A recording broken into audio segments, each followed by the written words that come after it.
Excellent connection. Is it going to show anything? Because I'm trying. Yes, finally. That's a bit of a mess. Is it actually showing 1080p? Yes, it is. So everything is working by the looks of it. Can probably remove the image. There we go. So we have to select a body. Just sort that out for a moment. Everything seems to be working anyway. We have to select a body out of this selection. I'm going to do one slight change from previous tries here, which is I'm going to select the engine position early on, because it caused trouble before trying to do that later down the line. Anyway, I believe we have everything here now. So we've got, let's see, it did select the Sakura wagon before. So we've got a sedan or saloon, whatever you might call it. It calls it sedan in this game, so that's what we are going with. Medium? Okay. Before it went with a medium wagon, and that was the Sakura mobile, as I called it, but that was not on stream. That was just something I built. Actually worked surprisingly well, despite having drag tyres. Then it decided today it was badly flawed and didn't want to drive. That's aside the point. We've got to choose a mid-sized saloon. So body type, or sedan as it calls it. So we've got that is our body type. We're also going to have to select the engine positioning. So we've got somewhere here, yeah, there we go. And then we will go about choosing what we've got. Rear engined, okay. This should be interesting. I mean, a rear engine sedan isn't necessarily the weirdest platform in the world, because I'm sure they were done a lot in like the 1950s and 60s by certain companies. I'd say front wheel drive really took over, but before front wheel drive was a mainstream powertrain, typically rear engine rear drive was what a lot of cheaper vehicles used. So we can now hide the wheel for a moment and see what we have to choose from.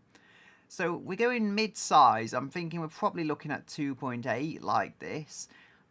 Being a sedan, I would go with 5 doors. If it was a coupe that it selected, that would be where the 2 doors would come in. Unless the only case I would accept a 2-door for a sedan body style is if it had a small body style. This is a more mid-size one. I think we could go see what older ones are. You know what, this is an E36 M3 type body, or just 3 Series in general. If you can get a 5-door, I'll give this a try. It seems to fall into the right kind of size category. Yeah, there is a 5-door, or 4-door technically, because it's not an estate. The estate wagon would have been a 5-door. This is a 4-door, which is what I'm looking for. The right kind of size.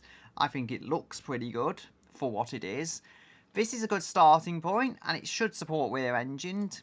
I didn't actually have that checked, but it should support it. I don't see why this body wouldn't, as a body.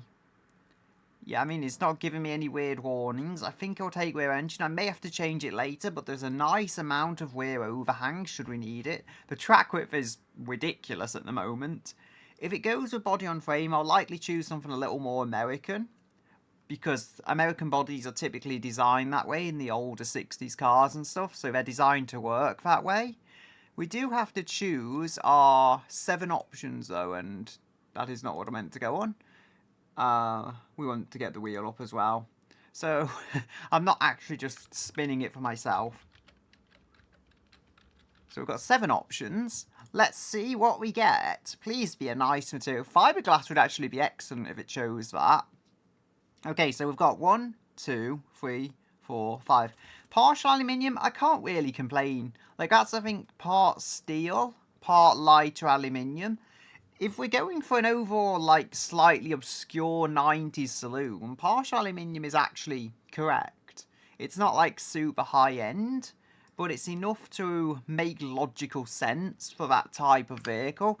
But we'll have to see, because it doesn't always work out as I initially perhaps expect.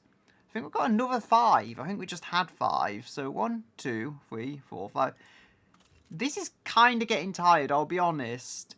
I've done so many cars. Somehow the wheel always settles on semi-space frame. like, including the one I did off stream and the test vehicle, which also had semi-space frames, I believe. That's 5 cars in a row, and then this 6th car in a row is selected semi-space frame. I shouldn't be complaining because it's not a bad technology, but it's like, why are you continually selecting this? So we've got our engine position. It said we're, so just check if I had this on there. Yeah, it's selected rear engined. Thankfully I kept that tab open. So we've got a rear engined partial aluminium body and a semi-space frame underside. This could be very good, provided it's not cruel. It looks like it's got the full accompaniment of suspension, which is exactly what I want, because last time I had to re-roll it because the body wasn't very supporting of all the technologies available. This one is supporting of all the technologies available. Look, we stayed away from the live axles. I'll take 3. It's almost like a weird, like, alternate dimension BMW, because so far we've got a 3 Series body. We've got the kind of materials you would maybe expect from a 90s car of this, like, tier. I'm not sure exactly what the BMW used, but if it used, like, partial aluminium, it wouldn't surprise me in the slightest, given the era and everything. We've got McPherson struts on the front. The back's going to be good. Like, I don't think the back can be live axle because of the engine positioning, at least in automation and the way it calculates it, so I don't think that's a body issue. Let's see what we get. If it gives us a 1, we're getting the same technology front and rear. And no, we're getting double wishbone. This is good. This is good stuff. Like, I get it. Double wishbone is good. McPherson struts is not quite as good. But it's McPherson struts on the front. I think they can typically pair up with double wishbones quite nicely on a rear-engined layout. I didn't ask it for a engine positioning because as far as rear engine go, in this game at least, it's only longitudinal. That's the only option that we have. So far, yes, it's stuck with the aluminium semi-space frame, which for some reason the wheel always goes for. I mean, it's to that point, maybe it's a coincidence. It's a bit of an odd coincidence that it keeps occurring every single time. So, yeah, it says E36 even, so it's exactly what I suspected. That is the overall suspension config. It could still mess me up with the engine or brakes. I'm not going underneath 2 litres in terms of displacement today. I did that before. It was dumb. I don't have the random colour selector open at the moment. So I'll have to see what I can do. I probably can't, like, do the spin here. If there was a specific colour selector, or 2 that I got working, and the thing is, I would love to show it on stream, but it's just, that doesn't have the value I need. There's a random colour picker wheel, but it's like it has lavender and stuff. I need something that actually has, I think it's CMYK.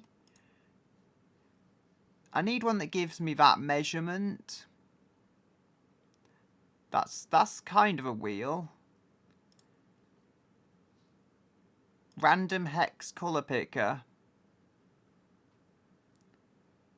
Press the space bar. Does this actually give... Yeah, it does. Okay. I'm going to have to improvise a little. You can see the colour if I do this. It's not ideal. It does hide the code a little, but you can see what colour it is going to pick and the hashtag for the code. So I'm going to roll again so you can actually see it select it instead of just use that green. So we've got this. I'm going to copy and paste that, and I'm going to see how it looks. Like, this colour could go anywhere. I do like the blue. I actually quite like it, but it's one of those things, it might not work. I can tweak it later. I just have to make sure the hex code is correct. I like that. Like, I can change the shine and stuff. I actually tried that on the Sakura Mobile off stream. So then we've got the roof. I'm not going to keep these colours, like, set up as they are. I'm just trying to get the actual hex code sorted. So we will go... I don't need to remove a wheel either because you can see the colour. I'm not doing much in the way of design. So a space key, I think it is, and we've got green. I feel like we've had a similar colour scheme before, but I'm not so sure it's going to play out the same. We'll have to see. The wheel does seem to like blue and green, and it also seems to like not quite entering the code. So there we go. I think this could work. Honestly, as far as blue and green go, I feel I could see them complementing each other in some sense of the word. So we'll go over to the wheel now. Could probably bring up that as well, so I can actually see if the chat does anything on YouTube. That would be useful. We've got we've got to have some wheels. I think I'm just going to put something a bit goofy on there now. I will probably change them if it says I have to go with steelies or something. I think they're a good starting wheel. They're not the prettiest, but I can see them working for the time being. I think you can see that in OBS as well. Yes, you can. So, as I say, I'm going to get rid of a wheel. I'm not going to get rid of it. I mean, I'm going to get rid of the wheel when I need to later on. So we've got two main layouts here. We've got all driven wheels and we've got two driven wheels. So let's see. If it goes with rear wheel drive, I will not complain. Rear wheel drive on this particular body could work, but it's gone with all wheel drive. Also, I shouldn't complain. All wheel drive could work, although it's becoming notably less BMW. I believe BMW had multi-link on the way, but that's not that different from double wishbone. So we're going to have to now select a variant of all-wheel drive. So we've got, so there's 5 options of all-wheel drive. There is no front-wheel drive, naturally. That would not really make sense on a rear-engine vehicle. So we've got 3. Okay, so 1, 2, 3. I'll be honest, I don't know exactly the difference between all these all-wheel drive types. I know 4x4 is a lot more off-roady, but quite frankly, I think there's going to be differences. But I think an all-wheel drive system is typically going to be an all-wheel drive system in terms of just general handling. So we'll make a new project here. And we'll see how it configures our engine. I mean, this is a lot better than the first stream I did like this. You can actually see the values I'm entering on the bottom. You just can't see the whole thing at the top. So we have got 4 options here. Let's see if it'll be kind. I'm not going to go below 2 litres, as I say, for engine displacement here, because it just didn't work before. So far, so logical. V60. If this is a V6, it's going to make a lot of sense in this car. I mean, so far the wheel has been very kind. It's gone with a semi-space frame, again, which it always seems to select for reasons I cannot understand, but no less. Oh, you know what? It's not the most logical decision, but I don't hate it. A V8, a rear-mounted V8, in a 60-degree configuration, it makes sense as well. 90 degrees would be wider and harder to fit, so it's not the least logical. Also, it's a V configuration, so we have got something that would fit a little better in the back. Just bring OBS to the top. Yeah, you can see the engine. It's lagging a bit. Is it because... Yeah, it's because I clicked off a window. That's okay then. That's nothing to worry about. I think if I make this YouTube window a little smaller, that works. So now I can see what's going on OBS. All is good. That's a lot better than what I had before, where I couldn't see one window if it was on top of the other one. So we have 7 options. 7 options here. Let's see what we get. 6. 6 is pretty high end. Aluminium billet, I think. 1, 2, 3, 4, 5, 6. Aluminium billet. And we're probably going to go with something else. If it goes to a push-rod header, I will not despise that, though. I'll be honest. Don't want to delete all of these values. So we'll go 1, 2, 3, 4. If it goes with pushrod, in this particular case, I won't hate it. I mean, it could work very well as a pushrod. And as I say, yeah, pushrod is also very compact. It's not going to make incredible levels of power, but in this particular engine, you know, there's less logical decisions. It might sound good, and it might be small to fit in this engine width-wise, which is what you want. Length is another question, but I don't think this engine will be the worst for length. A V6 would be better for length. But if this body doesn't work, I can try a different one. If this body doesn't let a large enough back engine in. Granted, it did look like there was some wear overhang, so I don't think it will be that issue, even if it was intended to like balance out a front engine layout, not to have an engine back there. Because BMWs typically did focus, at least back in the day, they focused on having as close to 50-50 weight balance as you could get. And I am rambling, so 1, 2, 3, 4, 5, 6, 7. And we've got... Which one have we got? Number 3? I think that's Iron Performance. It's done this before, though. I mean, as I say, most of these options, or half these options, are iron. So it's more likely you'll end up with iron. But as much as it's a weird configuration, having iron on the top, aluminium on the bottom, it could still work. And we have got the performance technology. So it's like, this isn't a bad configuration at all. Even if it's not the higher end aluminium stuff. Now we've got 7 options here again. Let's spin. Let's see what it gives us. Number 6, is that? Barely number 6. 1, 2, 3, 4, 5, 6. Billet steel, heavy, billet steel. Either one of them is pretty good. It's not like we've got cast iron heavy or something which just wouldn't weather out at all. We've got 7 more options on the next menu. Let's see what we get. We've got number 5. So 1, 2, 3, 4. That's forged. Okay, forged also not bad. I think billet steel is like pretty high end. Forged is kind of, well, I would say middle of the range. Forged is good. I think a lot of cheaper cars, probably even today, still use cast because it's good enough for like a low end 3-cylinder, 4-cylinder engine. And we've got no drop frames, which is good. On a side, 1, 2, 3. I'll take forged heavy. Like that's the third option. That is very almost giving me cast, but it isn't. So even though it's a heavier duty type of forged, it is still forged. Things are actually going a little too well with this for a random wheel build. Even if it doesn't give me a turbo. I did forget to choose a displacement, so I will do that next after this. It's not particularly going to matter. We get a harmonic damper. Again, better than having the lowest end option, I guess. So we've got a 4 litre. What does it say about engine fitment? Okay, this BMW body is pretty nice. I reckon we can even go, yeah, with the right tuning, we can go up to an 8 litre. We can probably go up to like a 9 litre, but I don't think above an 8 litre is really going to have any conceivable benefits. So I'll give it a 2 to 8 litre kind of cap.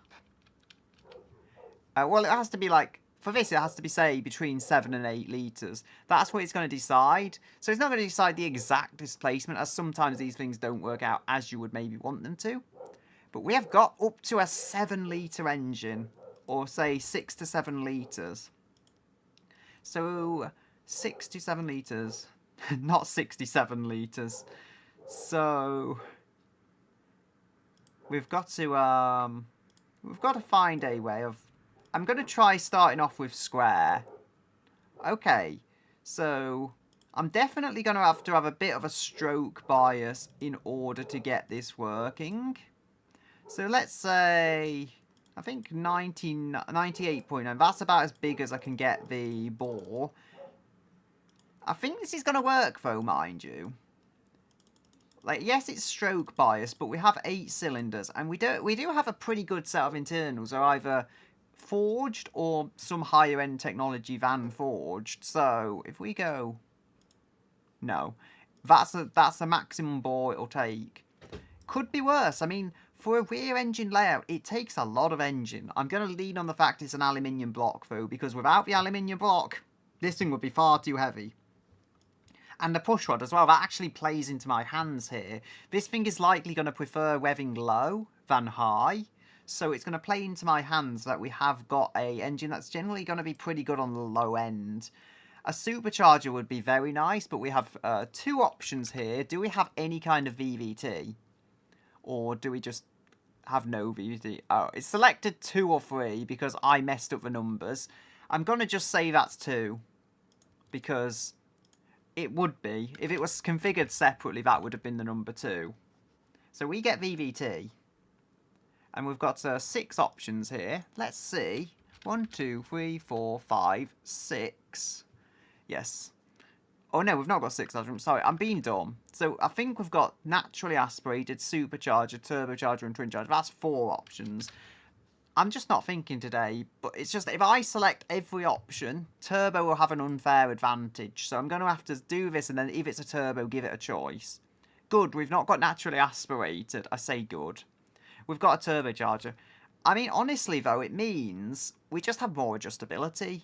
Like, before the Sakura wagon, it gave me the first twin-charged engine. And it was off-stream, which is why I don't like generally building these off-stream as much. But I really did want to just build something for myself. Still, I ended up building a brilliant car, and no one got to see it. Still, we have turbos. We've got 3 different options for which turbo we go with. It gave me a really nice twin-charger cell, though, high-end stuff before. So we've got compound turbo. I'm not so sure what the difference is. I think compound and sequential are higher-end versions of the turbo technology. Yeah. So we've got to... is this going to be a quad-turbo, rear-engine, push-rod V8? I like it, though. Like, this is absolutely insane, and I love it. So we're either going to have 2 turbos or 4 turbos. Let us see. 2 options there. And we have got... yes! I don't know what you're thinking, wheel, but I like it. Just close the wheel for a moment so I can show this insanity. They're probably not going to stay that big, I'll be honest. But we have the forged internals, and actually fairly heavy-duty forged internals. I feel like the wheel is cooking something, because if we go back a moment... we look at this, so the forged, the conrods are not forged heavy, but they're equally so they're not forged light. This is generally a heavy-duty engine, and the pushrod as well only compounds such an idea, because pushrod is a typically low-revving, torque-heavy kind of ideology. So we are going to go bring up the wheel again. We have got 3 options for what kind of wastegate we get. Is it, or boost control, whatever you call it. I don't think this is really going to matter particularly, even if it chooses a 1. And again, it's being so kind. Why is it that when it decides to go give me a turbo, it gives me some really nice technology? As I say, this stuff doesn't matter as much as how many turbos we have. That was a big thing, and we got quite lucky there. So 1, 2.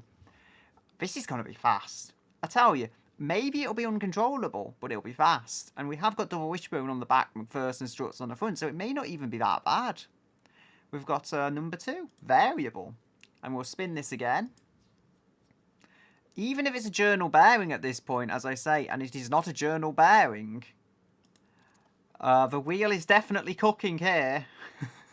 The wheel has made some pretty crazy decisions, and I don't despise what the wheel has done in the slightest. I probably should be fearing it. Now it's going to give me a carburetor, isn't it? I feel it's going to give me a carburetor.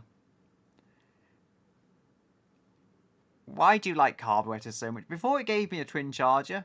On that one, that was off stream, and that kind of forced it to have fuel injection. It loves carburetors, though. It loves carburetors, and it loves, what was it? Semi-space frame aluminium chassis technology. Why the wheel seems to have these preferences, I don't know. I mean, why would the wheel prefer carburetor? I can kind of understand why it prefers that chassis type. It's just generally good, but the carburetors, I don't understand. Oh. The wheel is cooking, and I'm not sure I like it anymore. What it's cooking. So we've got a single barrel carburetor. At least it's not eco. That's the only thing I can say in its favour. Because if it was an eco carburetor, we would not be getting airflow. So we've got either single, twin, or triple carburetor configuration. If it's kind here, it may have some redemption. Yes, okay. I think this could be worse. It's given me single barrel carburetor technology, but it's given me 3 of them. I think this is going to at least pull some air into the engine. I don't think there's going to be major airflow issues, because as bad as these carburetors are individually, there's enough technology to pull a little bit of air through the engine. And I can take that as a win, honestly. So, is it going to give me leaded fuel? It could give me leaded fuel. The environment would hate me for it, but it could still make power, to be quite honest. It's not giving me leaded fuel yet on other builds. 5, is that good? Methanol. I think it's given me methanol before. So 1, 2, 3, 4, 5. Methanol. No options here. I'm slightly concerned now. I think methanol before, last time I got a methanol fuel type, it was actually the 3 litre V12 that made very little power. I mean, this has displacement on its side, to be fair. just a big simple lump of iron. Not lump of iron, but a big simple V8 lump. So we've got 1, 2, 3, 4, 5, 6. I have 6 options, so we get a race intake. The only thing I'm a bit iffy about is the carbs. The only thing I'm slightly frustrated about is the carbs, but it's given me 3 of them. So maybe this will still work. Also the methanol. The methanol is probably the big flaw here, but I think the engine is good enough in other regards to make it past that issue. So we've got 3 options. Let's see which one of the 3 we get for the headers. It can be kind, it can be mean. It's giving me turbo mid. That's pretty solid. Because it's not like the compact. I just don't think the compact exhaust header is that good at all. Like, you can make it work, but I think mid is really where it's at for lower RPM stuff. And race can work. Like, it wouldn't be particularly detrimental. And of the next options, let us see which one it gives us. Single exhaust, I can take that. Of all the places for this to mess me up, single exhaust isn't really a thing that it can mess me up with. No bypass valves. Okay, the exhaust is more restrictive than I would like, but I can just stick a single massive exhaust pipe on and it'll deal with it. Like, there's worse things out there that could be happening to me as a result of the wheel's whims. So we have got 6 different options here. Ooh, no catalytic converter then. The environment is not going to like this engine at all. But no less, maybe the power numbers will like it. So that's a thing. Please offer some muffling turbos. Because I don't think the wheel is going to offer me much in the way of muffling. Oh dear. Oh dear. Probably can't see it behind me head, but if I can just drag this a little over so it's not as much in the way. Avatar not be in the way anymore. Just try and like find a place for it. I don't want to like block the whole image though. I think if I get that little hair piece on the right, that would go. So you can see none there. Now I have fixed that. And we can lock that on OBS again. This is fast. So, okay, torque is amazing in terms of both what it will do and what it will handle. We've got RPM is not amazing, but it's consistent. We can do just over 6,000 on both conrod and crank. And if I'm going for more of a low-end engine, low-end horsepower, I don't know how you'd say it, that's not bad. Like, this is making 750. And although it's not stable at that, although I do need to reduce the torque, that is some power. So let's just see how it sounds.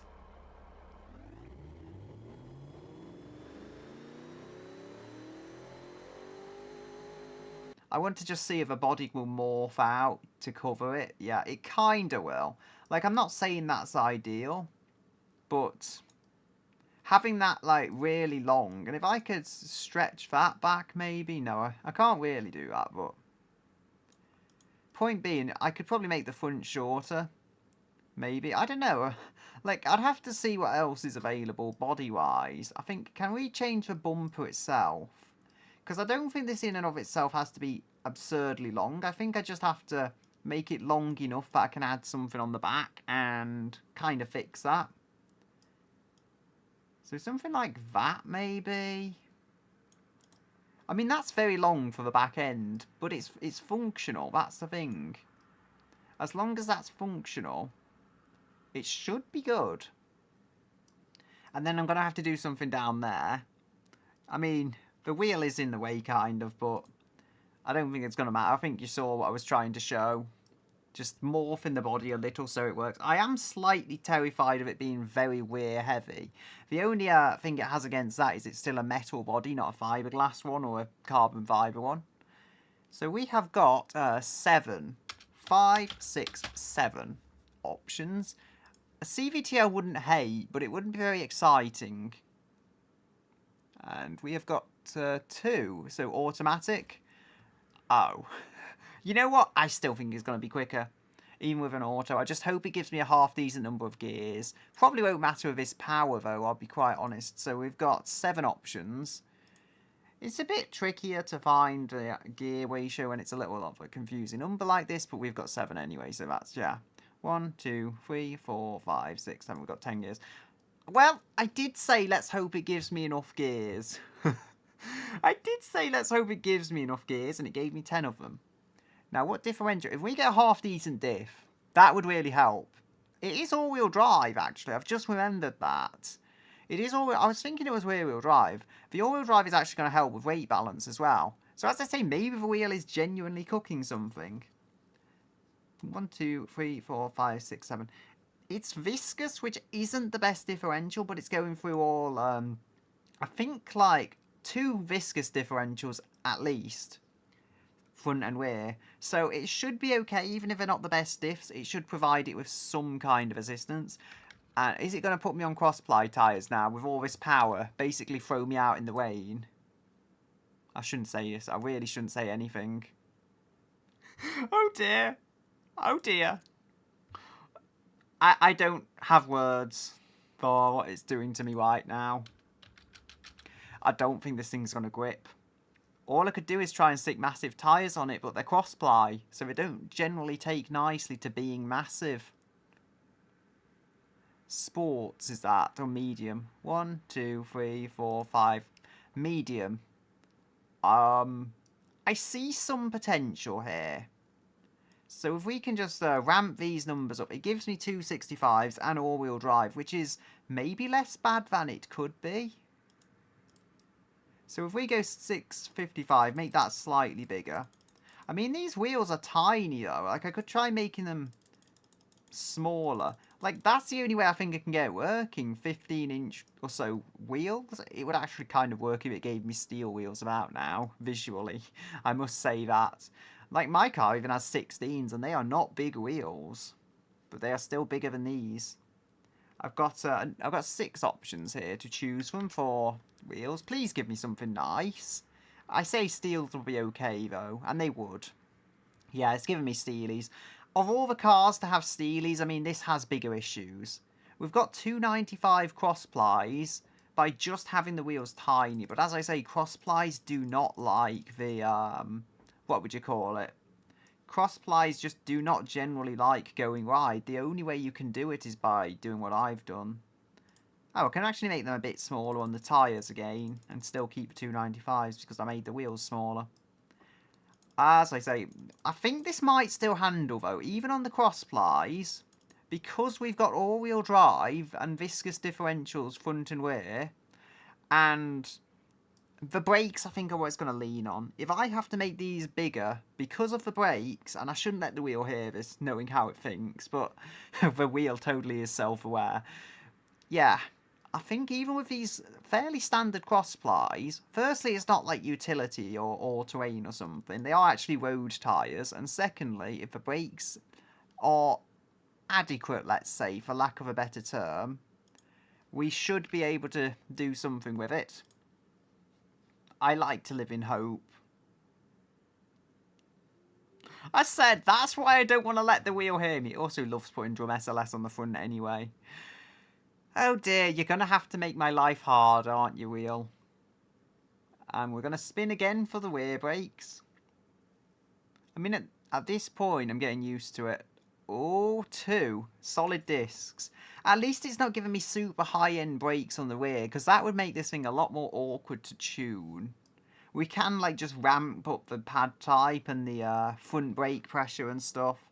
I think I'm already going to stick 300s on it. Honestly, I didn't expect to get 300s with 15-inch wheels. I'll take what little victories I can right now. I think I'm going to make this slow okay. Although, granted, I'm not going to say it's going to be the best braking in the world. It just isn't. I do also have to select the rear brake pistons, though, which I missed. There is 5 options here. Let us see. I think I selected... I've just thought there wasn't actually another option there, was there?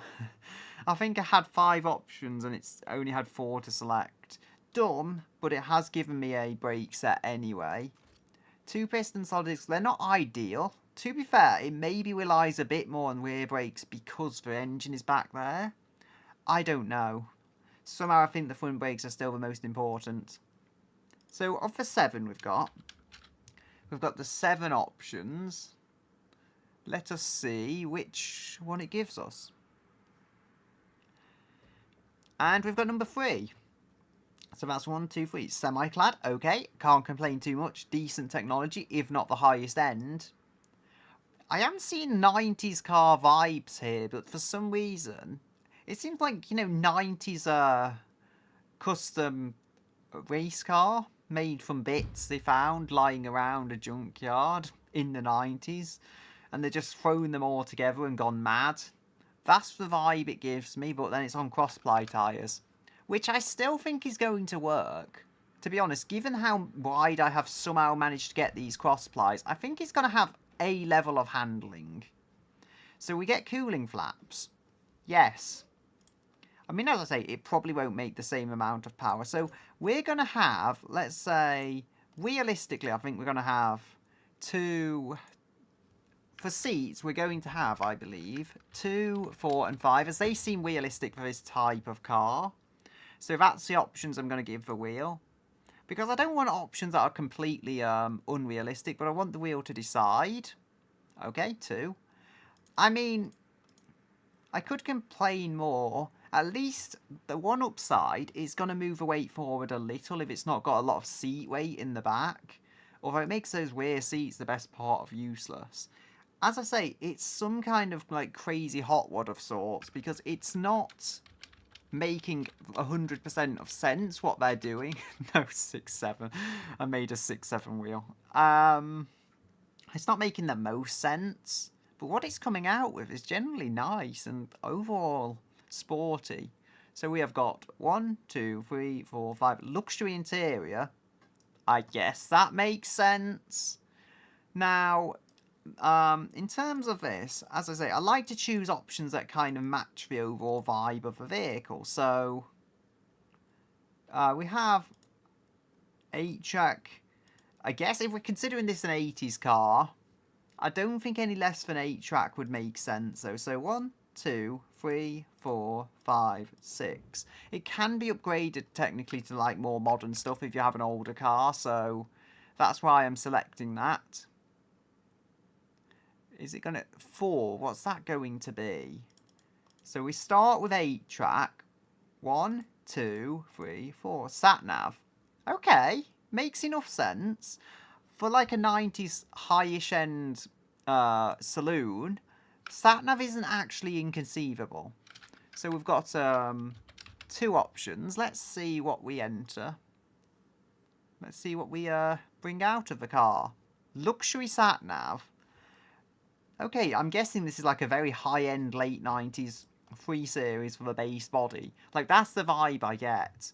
I know you could say 3 Series isn't technically luxury.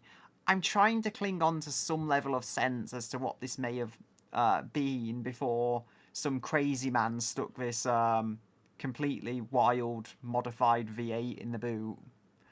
And yes, I slid down on the page, which I shouldn't have. So we've got 3, 4, 5, 6, 7. The Sakura Mobile, that ended up with like manual rack and pinion. You want some kind of automatic steering, not automatic, assisted steering, but what it will be, I do not know. Look, it's given me a 1. We know the wheel loves number 1 by this point. I'm going to take it. Because of all the manual steerings, it could have gone with this or rack and pinion. Recirculating ball is actually generally better without any power assistance. I don't know why it ends up being that way, but if you've not got power steering, recirculating ball is actually the better of the 2. With power steering, it's anyone's guess, but there's no power assistance here. At least that would have added a bit of weight to the front power assisted steering. And thank you, we get ABS. If we didn't get ABS with all this power, I would have been seriously concerned. It doesn't need traction control, I don't think, because it's got all-wheel drive. We should be able to live without it. But we have got, we've got ABS. Safety. I mean, again, I'm going to try starting in the 1980s. So 1, 2, 3, 4, 5. So, again, trying to keep things that aren't massively off what the body would naturally have. So we go back 5. So, yeah, 1, 2, 3, 4, 5. That'll be 2020s. I'm just going to say it's got a roll cage. New law developed. It's got a roll cage.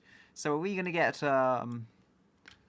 what's it, 1 or 2? Let us see. We have got the world's safest 1990s BMW. I say that, it's on cross-ply tyres. World's safest when you inevitably get into a crash. I feel like this is going to crash. With this much power, I am going to wreck it sooner or later. I'm not the best at driving, but I like to believe I can. Okay, is that active sport? 1, 2, 3, 4. Yes, it is. Active sport, better than active comfort, given what this car is. So I'm going to take that. It's probably the best suspension we could have got. As much as I love hydraulics. There doesn't seem to be air suspension, and I think that's because of the McPherson struts on the front. For some reason, not sure how realistic it is, but automation does not like providing you with air suspension if you have McPherson struts on the front. I feel there must be McPherson strut air suspension in existence. It can't be impossible. It's being kind. It's being very kind. It's got passive sway bars for some reason. This suspension is nice, like properly nice.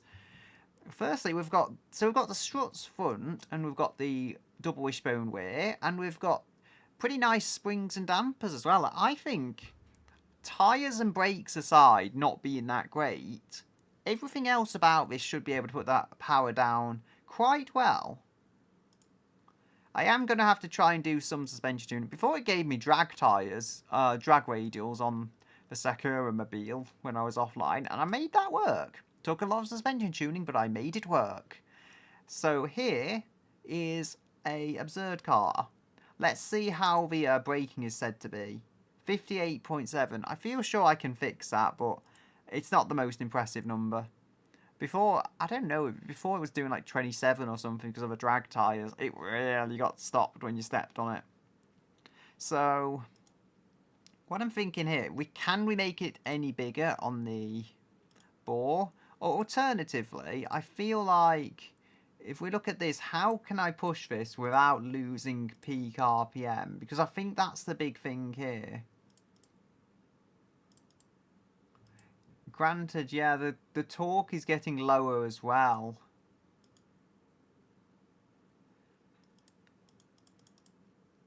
I just feel it would fit better this way. That's what I'm thinking. I can always change this later. There's no like obligation to go with these setups. Granted, the torque reliability threshold... Now, I don't have to go all the way up to 7 litres. If revving this up really helps, I can go down to, say, 6.7. And it will still be as per the wheel's request. I'll just be, like, stretching the engine down a bit for size. Now, we also have other stuff we can do, though. Like, if the balancing mass increases either torque or RPM... Like, that's not a bad option, but it doesn't do anything. I find increasingly with these engines that does the best part of nothing. Wait, the crankshaft is 6,000. Okay. I mean, I don't know if it's because of something I've done there, but I think as far as I can see, there's not a huge advantage to making that particular number smaller. So we're going to do that, and then lower that, and let's see, because from what I am seeing here, we have some revs to it. I think if I lower this until it like drops the max RPM, which I don't think it will actually. I think as bad as this may be for peak RPM, I think it's acceptable enough. So first things first, we can go try and adjust the compression, which I don't think is that badly off actually. I think that's why it still makes incredible power. The other thing we can immediately try and adjust is the carb size. Because they are single barrel carbs, and look at that. Just generally gets better when a ramp those up. Like, intake from the carbs isn't going to be the best. I think it's still going to put some down. So I think we... I think we want like 75% on each of these. Exhaust is loads. Like, almost like there's too much exhaust flow. Which is interesting. So... 795. Actually, no, I don't know. Exhaust is that high. Maybe it means there's restrictions. Yeah. Ramping this single exhaust up to gargantuan sizes is actually gaining me a lot of power. It's probably going to be incredibly noisy. I think any bigger than that... Yeah, that's just... It's already stupid huge for a single exhaust. But, like, how do you make the power? As I say, we're making so much power here, and the torque. The torque is no joke. In fact, the torque is scary good. Before I actually tried something, and it was definitely a crazy decision, but just taking off the intercooler took a lot of torque off it without hitting the power in the same way. So just, you know, running it without an intercooler. I am going to need to try doing something like, it seems reducing boost kind of thing, because this has got some pretty bad lag to the boost, so... Yeah, it's interesting because lowering that isn't necessarily like lowering the power as much as you may think. It could also be the compressor extruder size. I think if we make this smaller... Yeah, it kind of wants to blow up. No, it doesn't. It's for strong oversteer, actually. I mean, in general, though, this is, like, still making power. That's the craziest thing of all. So I think if we go... Actually, if we tune the turbo correctly, it's not even that bad for performance off the line. Like, we can't go insane levels for boost, but still. So this is within limits. As I say, we're moving the intercooler. Maybe hit power, but I think it's fine. For strong oversteer, something needs to be done about that. I could change the tyre widths. Like, that's the easy way of doing things. And I mean, all in all, like, that is good. We're making 700 horsepower stably and within limitations of the engine. And that's not me even trying desperately hard to tune the thing. So even being perhaps held back by a imperfect automatic transmission... The thing is really going to go, and it has the power, might I add, to go to insane speeds, like 220. So maybe the gearing isn't going to go completely to waste having this many gears, which I say because it has actually got the high end to require a few more gears in the box. My little one I made, my Sakura Mobile, that ended up with 5 gears, but they were advanced auto, so a little better. So, I think, in terms of just overall natural balance, for lack of a better term, it doesn't oversteer, okay. Roll angle is high. What I'm thinking, maybe, if we go... So I can try this. Like, there's only so much you can actually do. Like, if I could keep this... I can get it back to 295 with 16-inch wheels. But I don't think I need them to be that big. Although, granted, it will look a bit more like a drag car as it stands. I think 285s I'll give a try. They're not too bad. Cross-ply or not, 285s are okay. And then we're going to have something else. Like, what do you call it? I can go 65 wear on the... things. I think I'll try like 60% wear. So there is a wear bias, but it's still fairly symmetrical in the grand scheme of things. The front dampers are hard. Yeah, it's complaining about all that stuff. I mean, before, I think the rally car, though, the front tyres were a lot smaller. I believe also, for some bizarre reasons I cannot understand, the front tyres, it's saying alright, but for some reason, having really narrow front tyres actually made that more stable in general. Like, what's going on with this? The front dampers are hard. It's not complaining about understeer, though. Personally, I'll go for 215s. I don't think I'll need to go smaller than that, especially on an all-wheel drive car. Granted, I think I'll just send as much power to the back as I can. That's still 35 at the front. I think it might be to do with how this all-wheel drive setup is set up. In just terms of what the technology is. So we'll bring those out. This chassis, I believe, is actually probably pretty decent. Especially given it was not made for rear-engined vehicles. We've got a two-seater. It seems like this is supposed to be a touring car. I'm not sure you build touring cars with cross-ply tyres anymore. It's not the 1950s, but no less, it seems to be wanting to be a touring car. Wait. I did not realise it was going to be this heavy. It has power. Definitely has power. But we've got almost 70% of the weight at the back. And I've got the wheel up still. I should really remove that wheel. But yeah, we've got 70% of the weight at the rear, which makes sense. It's a very heavy, very powerful unit. Weighing 2 tons, though? Where does that all come from? I guess it's the luxury bits in here. And the fact it's still made of metal, not fiberglass or anything to balance it out. It could be worse. I'll say that for weight balance. It could be a lot worse than it is. So, have the brakes magically got better? 56.8, I don't know. They're not great, whatever the case may be. So we have kind of built a drag car, it seems. Suspension, we're going to go sport. Hopefully that will reconfigure it for the weight and stuff. And it has given it camber. But so what we're saying here is the rear brake force is low, the front dampers are hard. From what I'm seeing, I could probably make this a little softer on the back. I don't know.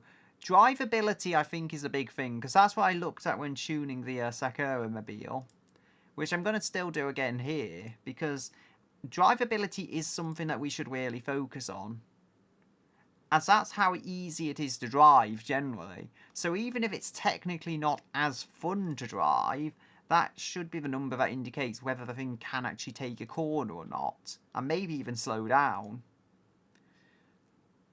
and other stuff like that. This engine is good. I mean, I can't say enough that this engine is really actually quite good for just a random build. It has dealt me a pretty nice card.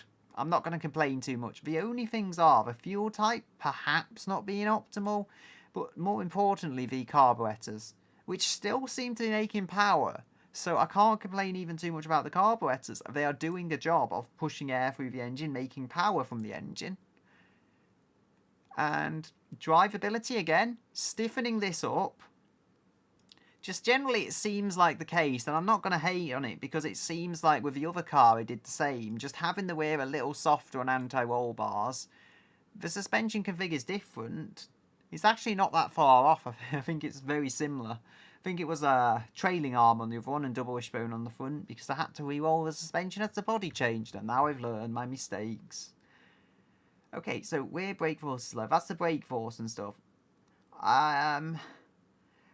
Generally, as I say, I think the whole thing is making this thing drivable. So softening up the rear, if that works, I don't want the rear to be like super soft. I just want it to be drivable. Before it helped, actually, because of how the drag tyres just had too much grip, it actually helped the car greatly to have the softer rear suspension, because it would roll a lot round the corners just because of how incredible the grip was. Basically grip roll, but having the suspension there made it perhaps a little odd to drive compared to your conventional race car, but still incredibly good fun to throw about. So I think we can go to 0 on these, maybe, just because. Double wishbone, as I say, double wishbone and on the back, and what was the other one? McPherson struts on the front. It's actually a good combo for a rear-engined car. And why am I adjusting the dampers, not the springs? That ain't a good idea. Seems like making the front stiffer is not helping it per se, but maybe making it more drivable. And that's really the number that matters. I think comfort also kind of ends up good when you do this. So the front dampers are hard, I understand that much. Does it want the springs to be stiffer maybe? No, it doesn't. So 3.6. Interesting. So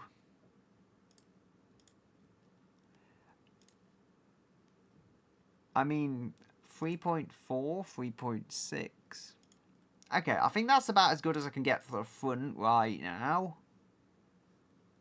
I'm going to have to go back to the engine though, because I feel like I am missing out on performance from that engine that it could potentially deliver. Granted, it does feel like, as weird as I may have to set it up, it feels like I'm going to be able to get a good overall performance rating from it. So the brakes, so it's complaining about the brakes. So I have made progress. It's not complaining about the suspension now at all. The suspension and the tyres and stuff seem somewhat balanced. I mean, I can take that as a win. So the front brake force, the brakes are suffering from brake fade. If I ramp that up, will that fix it? No, so it's almost like the front's suffering from brake fade. Ah, the bigger wheels make them bigger, but how is it still brake fading? Even drum brakes at this size try to increase brakes. I've done that as much as I can. How about pad type? Pad type does fix it. You know what? I'll take it. If making the pad type massive fixes the issues it had, can I maybe shorten the back of the body? It looks almost like it's got smaller. Probably not the best idea, given it's still bits sticking out. But I was thinking that. Very rear heavy though. I don't think I can hide that from anybody. It is a rear heavy car. So the brakes are suffering from brake fade. It's no longer a chronic issue. It's bad, but it's no longer a chronic issue. The rear brakes appear to be struggling from brake fade though, which is interesting. So I can make the rear brakes like smaller. I think it might be because they're solid discs. They're not like higher end technology. But one advantage of say carbon ceramic rear, you could make them tiny and they would still cool themselves. This is just what we have to deal with right now with the iffy setup it's given us. 4.8 miles per gallon. We've made a new least efficient vehicle. Granted, I would say that it's not really something to complain about, given what this car is. The car could have appeared a lot worse than it has appeared as. So we have got overall a decent config. As I say, I will have to return to the engine to try and get something decent. I do also have to. I'll do that when I get to the design, but I'll have to tell the wheel: do you want to give me front, rear, all or neither for downforce?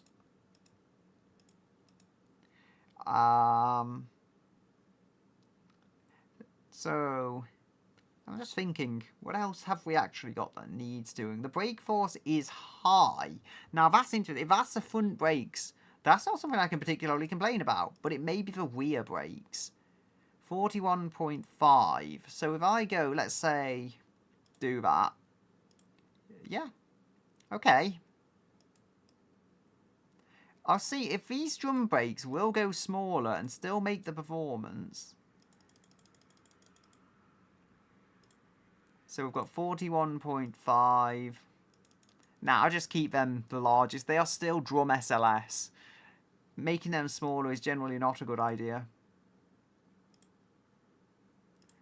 So also what I'm thinking though, yeah, it looks like I can make the rear brakes lower force at least, even if I can't make them smaller. So I need to press the monitor or turn off in a minute, and I do not want that to happen.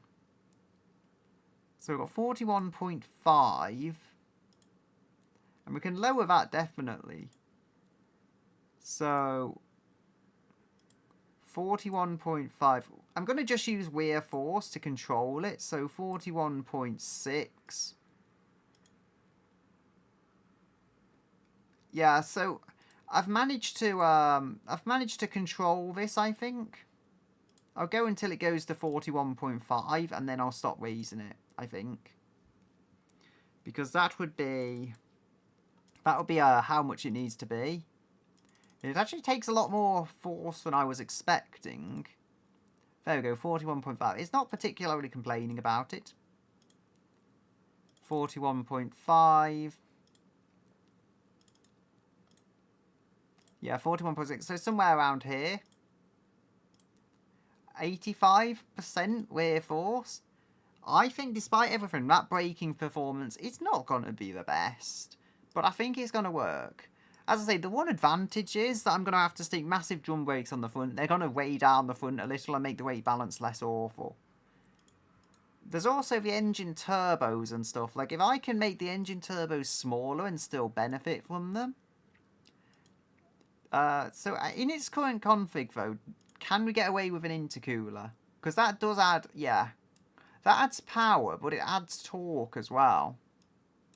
Just not having an intercooler, I feel, is beneficial when you have serious torque limits. And I can't exactly say why that is, but it cuts out more torque than it does power. So you still get the best, not the best, but you still get more power by just cutting out the intercooler from the parts list. So we've got 67.3, 5700 for RPM, which ain't terrible. Can we raise the boost limit and still have this somewhat controllable? Because I think the boost limit is what's going to make the high-end power. Yeah, I think any more than about 6.5, it starts like kicking in a bit too aggressively for my liking. We do have the valves and stuff. So if we look at these, the numbers aren't awful. I think I can get the manifold percentage up. That'll probably help me over the alternatives. Ah, okay. So the more, I was going to say the more, that's not the inducer. So if we can make that smaller, it seems making these smaller is generally more beneficial. Like, it's going to hit the power level. If this is still making 700 horsepower, I don't feel like anyone's going to complain about it being too slow. Like, it's proper hill climb car horsepower already without me even doing anything. Although I believe hill climb vehicles will probably use more turbo thrust and smaller engines than this, which is using brute engine power and just assisted by 4 turbos. So carburetor is doing actually very good for getting close to, I believe, the desirable 7500. Not 75%. I feel like maybe the carburetors are just accidentally working out. So we can do that and maybe make that. No, again, it's like I make it bigger than 6.53 psi and it don't work too well. So the carburetor, it goes up the number, and I think the carburetor is close. Like, if 75% is optimal, the carburetor is doing a good enough job, but I have to ramp them up. I say carburetor, there's 3 of them, but I have to ramp them up. Like, it's making good power. There's manifold, which is very low number. I haven't adjusted these, mind you. So if we can lower this, the race manifold shouldn't have to be too big, just due to its nature. And if that can get the number up, which it is, it looks like this is probably going to help it along. We're making enough power. As I say, who knew getting rid of the intercooler could make this car so much nicer for torque? Like, it's not struggling at all, but if I put the intercooler on, it would be making so much more torque that the engine just couldn't handle. Like, that's why on certain of these wheel builds, I would just leave it off. Now, in the case of real life, you would probably just put better engine internals on. I do not have that decision. And as I say, the wheel has dealt me a hand that will still make over 700 horsepower with ease. I can't really complain about being dealt that hand, to be quite honest. The obscenely massive exhaust is also something. The intercooler is on 100% because there is no intercooler. For better or worse, there is no intercooler. And it would, I'm not going to deny it, it would make more power with an intercooler. The brakes are suffering severe fade again. And I changed the engine, I didn't change the brakes. Is it to do with like how the cooling is getting allocated? The manifold goes up. Yeah, as I say, anything above 88, it just seems like you're getting absurdly huge for very little gains. Now, yeah, I would say hold your ears. I haven't even put the music on. Like, this isn't good. I'm a noob. Anyway.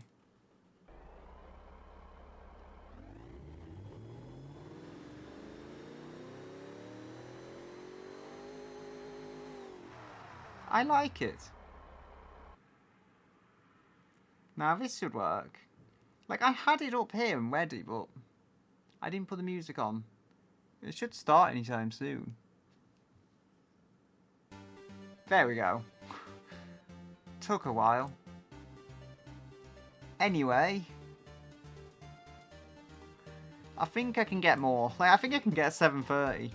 Now, remember, I haven't even adjusted this engine much at all. Like, there's things like timing and whatnot that can always help. Now, the valves are numbers 97. I could probably change this stuff. Exhaust is 92. So is that implying it's beneficial to raise it or what? Because, yeah. And it's that same kind of thing. I don't want the exhaust to just be so stupid huge if the gains are small. Compression, I can try. Like, I didn't adjust the compression in a while, and I changed the turbos and everything. Like, if we're making 730 horsepower, I'm not going to complain about that. 127.9. The brakes are, like, borderline not good enough. But they are currently functioning. I would say the turbo's causing issues in terms of overall power curve. I don't think that's the turbos, though. I think it's the various valve timing stuff that's going on. Is it complaining about the fuel?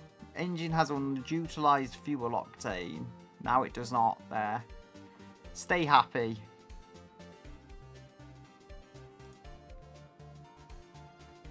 Yeah, so this is lowering the valves and making more power. The miles per gallon is awful.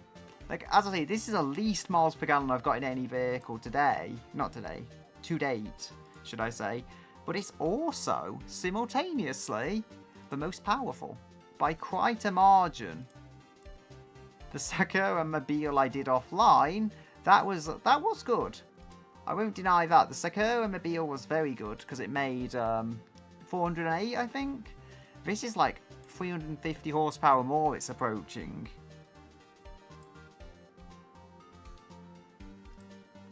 Ooh, I can rev it up. Like, how high is the limit? Okay, we've got 6,200.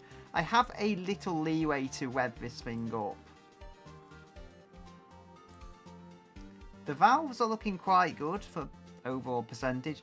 I don't want to rev this above 6,000 though. To be fair, to be honest, sorry, I want 5,900 to be like the maximum it revs to, just so I have a little bit of leeway for safety. Nah, the carbs, I don't think they're hurting it. I think they make just enough airflow to make power kind of ordeal. So, we could lower the boost limit. The boost limit doesn't really help by being lowered, if that makes sense. I can try the overall turbo size. That, I would say actually that makes it a little more rocky, but raising the boost limit at this point actually kind of helps it. Just a little though. Don't want to raise it too high. The carburetor number's gone up. Now the manifold looks like somewhere I could potentially gain a little power, or at least efficiency. The environment isn't going to like this. Not only doesn't it have any kind of catalytic converter attached to it, it also doesn't go very well on fuel efficiency. I mean, we're almost making 800 horsepower. I wasn't expecting this much. Let's say the carburetor is doing surprisingly well, I must be honest here, for like 80%. If 75 is optimal, and I've just racked the carburetor up, and it's already getting like a pretty nice balanced number. The torque is going up, though. I have to be aware of that. We've got like under 100 torques free. That's why I didn't want the intercooler, though. The more you build this stuff up, the more it goes, the more it like raises itself up, the more issues we could potentially run into. And again, it's like the engine curve isn't perfect, but it's generally good. It's not the kind of curve that's going to catch you off guard, which for something with 4 turbos, you know, you could have something a little wilder than this. I guess because it's got so many turbos. And I'm not revving this up either. Maybe it's actually helping the headers and stuff. Like, I'm making this larger and it's working. Not so well as for torque, but massive turbos seem to be helping me. Granted, that has revved it up.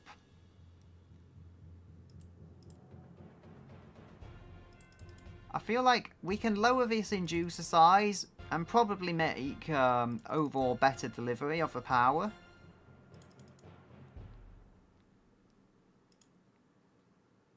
Okay, so 63 horsepower. 780. I feel like I'm onto something. The overall, what do you call it? The overall aspects of the engine are far from perfect, but I can try adjusting little things like the manifold and whatever. The valves are actually pretty good. Like, overall, exhaust is 95%. If I could make the exhaust smaller, but I don't think I can, and get away with it. I mean, like, it seems just everything falling into place a bit more by accident. And I'm not going to hate on that. Things accidentally falling into place is better than nothing. Better than what could go on.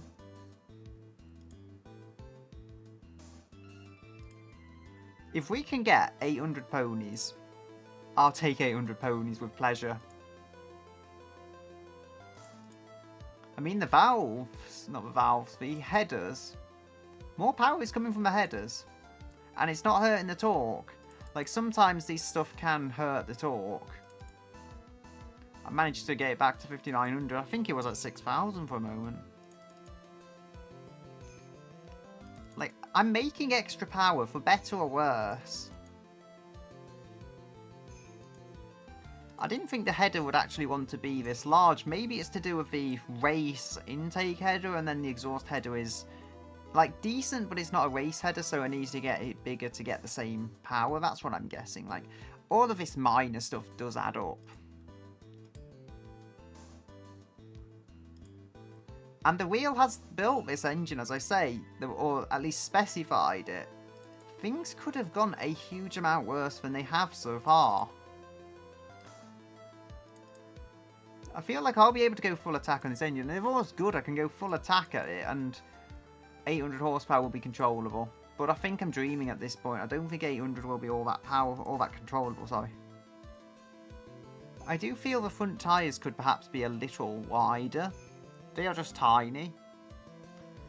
Like, if it doesn't oversteer, then maybe they're still fine to be larger. But there's also the braking performance to factor in, and how they affect that. Now, can I ensmallen the carb? No. I don't think I can. Don't think it likes that. Yeah, I mean, you can see the carburetor, even at the top setting, is probably holding it back a little. Does the fuel map help?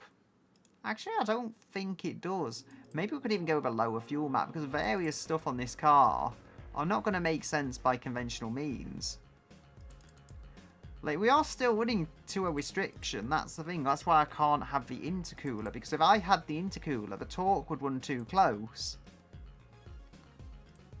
Okay, running a slightly lower fuel map.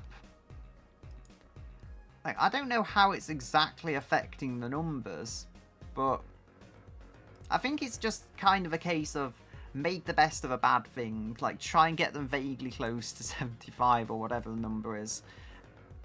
And then maybe it'll work. So how does that affect it? Yes, like, I feel like it's switching turbos. It's hard to explain, but I feel like here it's switching turbos. That's why there's a bit of a lump. And it's not just a perfectly smooth transition. Because there are 4 turbos here, or 2 pairs of turbos, as the game would have it. I've got to desperately try and, like, align everything.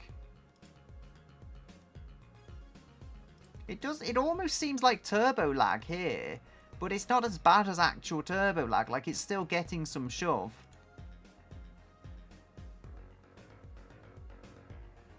$5,900 RPM. As I say, I don't want to change the RPM to anything higher. There are engine limits. It maxes out, I believe, at, yeah, 6,200. So I'm going to rev this up to 6,100 for engine safety. Just, you know, so it's not pushing itself right to the limits and blowing itself up. The second automobile I built was actually very similar to this in a way, that it's just generally able to make amazing power. And when you come from a 1 litre engine that's, you know, not even able to make 100, this is just a revolutionary unit in comparison. The valves are going down. I mean, as I say, if I'm targeting 75%, if that's like the point of balance, so to speak, then... Or I would say rev it lower, but it's at least making over 800 horsepower if I do this. If I can keep it at 6,000, yeah, not rev it like a hair higher, I think that's just about tolerable, even though I won't really get to use the full 810. It's making the power, though. It's definitely making the power. And as I say, if 75 is ideal, the valves are right there.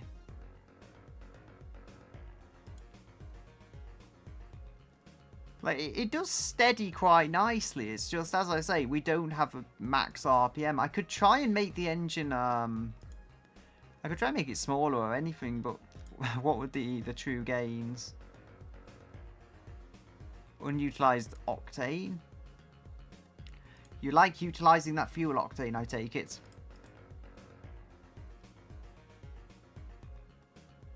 Okay, this is not the most efficient engine, but it makes near double the little one I made before, which was also a V8. Like, this actually seems kind of like a drag engine, for lack of a better term. And we've put this drag engine in the back of a BMW, and we're like, oh, close enough, I'm sure it'll work anyway. Yeah, so the valves are pretty good. The numbers are just not great. The carburetor's good, the valves are good. Manifold and headers are a bit low. Intercooler is too high because there is no intercooler.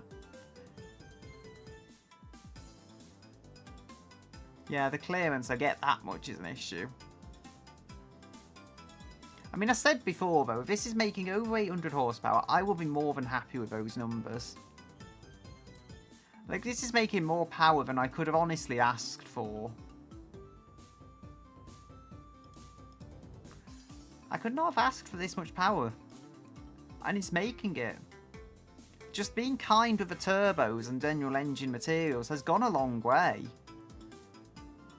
in order to help this car become something. The power figure's going up, but it looks like it's going down kind of thing. Maybe it's just comparing it to the torque and whatever.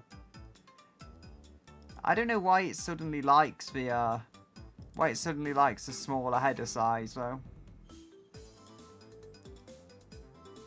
Okay, I've got the headers to be a little higher for number.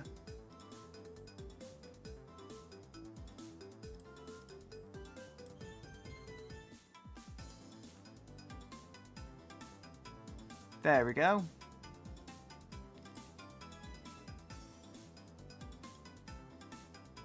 I mean, again, I could try and make that larger, and it would probably help overall. But it's the old case, like, it's already absurdly huge, and I don't want to go and make the exhaust just dumb levels of massive. Well, it could, kind of already is a dumb level of massive, that's what I mean.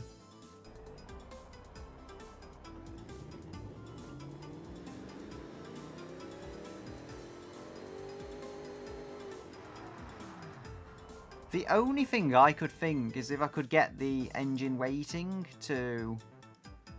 Because it has given me that option. So if I can get the balancing mass to be allowing a higher revs, but it doesn't. So I'm just going to leave that on default because it doesn't get me any more revs or anything. The torque is controllable. The power should be controllable if the rest of the car is, and it's giving me cross-ply tyres. Of course it's giving me cross-ply tyres. The brakes suffering from brake fade. I thought of doing a few of these vehicles though where I like re-roll one aspect of the vehicle to try and save it. So like the other car I built where it had the 1 litre, I would re-roll that to have 2 litres or higher because I think honestly that could turn the car into something. Just, you know, I wouldn't be choosing still, the wheel would be choosing, but if I re-rolled it and got something that actually turns perhaps a previously unusable car into a very nice high-performance sports car, I think that would be a interesting idea. So we've got that. So 91. 4.2.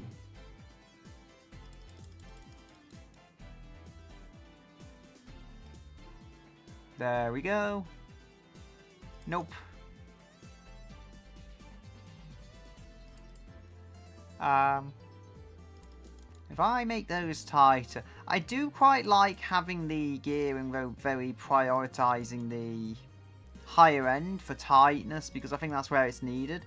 I can still make the first few gears tighter this way though. 4 seconds isn't bad, okay? Remember, this is still like an old style auto, just one with loads of gears. It's not a really sophisticated, high-end modern auto. So I'm going to have to try and make this work, but it's just got the brute power to make it work. So if we go back this way, can I cut any speed? Maybe I do that now. Yeah, 30. Try 75 on that for like a balancing point.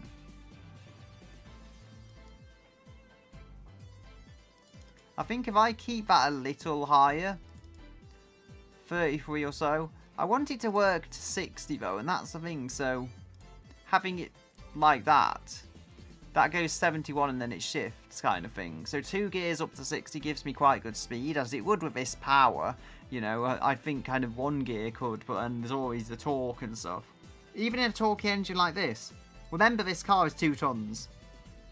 I always forget, like without looking at it explicitly, it's easy for me to forget, but this is actually a 2-ton car.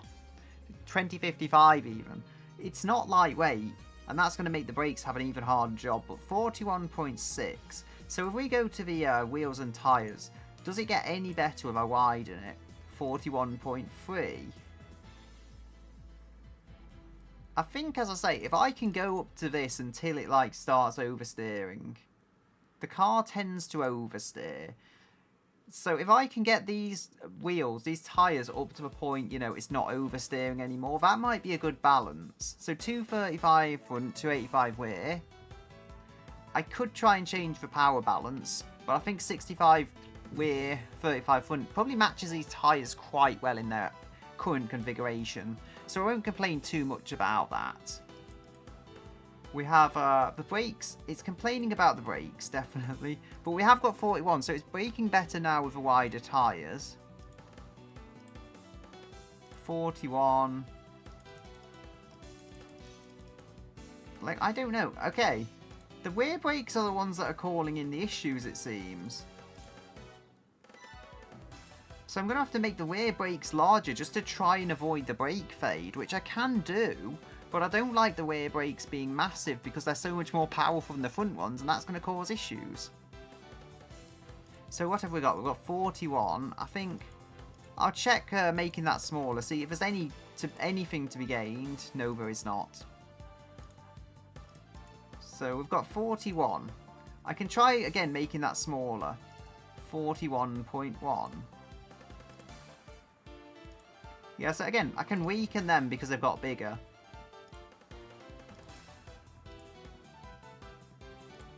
41. 78? I think that's good. So, as weird and goofy as this setup might be, the brakes have somehow turned out to work. I was not expecting this to work so well as it does. As I say, it's easy to also forget it's 2 tons. This is easily the heaviest vehicle I've built of a lot, but probably the fastest because the engine is just outright brutal. Even when it's tied to an old style auto, 4.1 seconds. And I mean, there is a lot of gears. That's no doubt going to help it going almost 234 miles per hour. I am maxing that out though on the gearing. It just won't go any quicker. I think I'm doing quite well though. Like I accelerate at a similar number to the fuel consumption. It is going to burn half a planet's resources in its trip from 0 to 60, but man, it's going to be fast at it. I think it's partly the weight though, not just engine inefficiency. Like this engine at least has the excuse that the power is abnormally excellent. So we're going to have to look at this. I did have to make the other car I had a bit taller riding, and that's helped. That gave me that travel that I needed to help it take corners. I think if I go, maybe try making this a little lower, and then adjusting the suspension. Can't really go lower than that, I think, or it starts losing drivability. So that's low. And I mean, you do need some travel. That's just how the thing goes, but how the cookie crumbles, but still. I mean, I have changed the overall tyres and stuff, so having a firmer front end or even rear end isn't necessarily like that surprising. 53.7. The front dampers are, I think I can have a bit of leeway there. And then we have the sway bars. I do think the double wishbones will likely resist roll better than the struts, but they're on the back. Wow, maybe it needs to be stiffer. I don't know. No, it doesn't. So 1200 rear, 3200 front, and 2 all. That sounds pretty natural. They are passive sway bars because for some reason the suspension dictated they can only be passive sway bars. I mean, at least this isn't going to grip roll like the other car. I could widen the chassis. I'll do that another time if it really doesn't drive. But I'll have to see. I think these alloys are good. Although it did give me steel wheels. So I'm going to have to honour its request for steel wheels. And I'm going to have to try and get that working. At least I think the base config is pretty well done here. So we've got steelies that are going to need to be added. Almost trying like, I'm trying to build a weird sleeper. And I think I should actually play into that really. I'll be honest, I think if I try and build this as a sleeper, honour the kind of ideology behind this. Because, you know, I can sense the vibes. The vibes are definitely here. We have to adjust this suspension. So does having that help drivability? No, it doesn't. I don't really want to add negative camber. The other one, the Sakura, maybe it was front wheel drive, so it kind of got away with it because of that. And then the car just turned out to grenade itself when I put it on this PC. Again, with the upgrades. It didn't do that on the laptop. So, yeah, who knows why this stuff is playing out this way. I'm putting the wrong type of camber on. I would say I'm putting the wrong type of camber on, but it's actually helping it, so who knew? And again, if it wants the extra negative camber on the back, I'm not one to resist that. Like, I trust that the drivability, as I say, is how easy it is to drive. And I'm just going to really prioritise drivability. If it makes a car drive more nicely. It's got cross plies, so at this point I'm just in its hands, asking for grains of hope. 55.8. I mean, I don't know why it's like... I think it will still accelerate even if there's far too much camber. Because reasons. Do we want less camber on the front? No. I mean, I don't want to add too much camber to the back. Like, that's already a lot of camber. Maybe it's to do with it being cross plies that it actually ends up helping. Who knows? Maybe I should try and make this car look like a ricer, but it's actually fast, if that makes sense. Because I could definitely see that being a thing with it.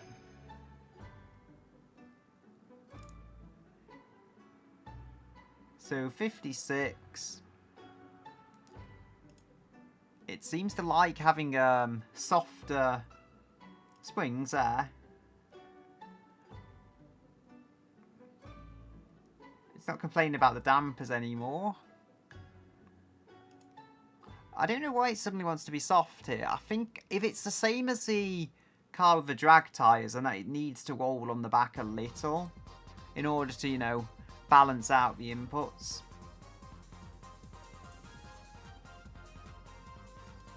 $53.2.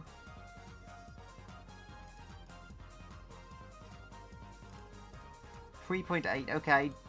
Do they want to change? No, they don't. So, again, it's like, I don't quite understand exactly why it wants these settings, but before I didn't question it, and it worked. Like, it knows what it's doing in general, more than I know what I'm doing. I don't know a whole lot about what I'm doing, honestly. So if these numbers keying them in works, then it works, and it's a success. 57.5. Okay. That's not actually as extreme as I thought the camber was going to get. Almost there. At least mechanically. I am going to check the aero, and then I may have to do some vinyl suspension tunings. But in general, I think that works. Also, gearbox tuning. It may lose some top speed, depending on what it chooses for aero. So we're going to go...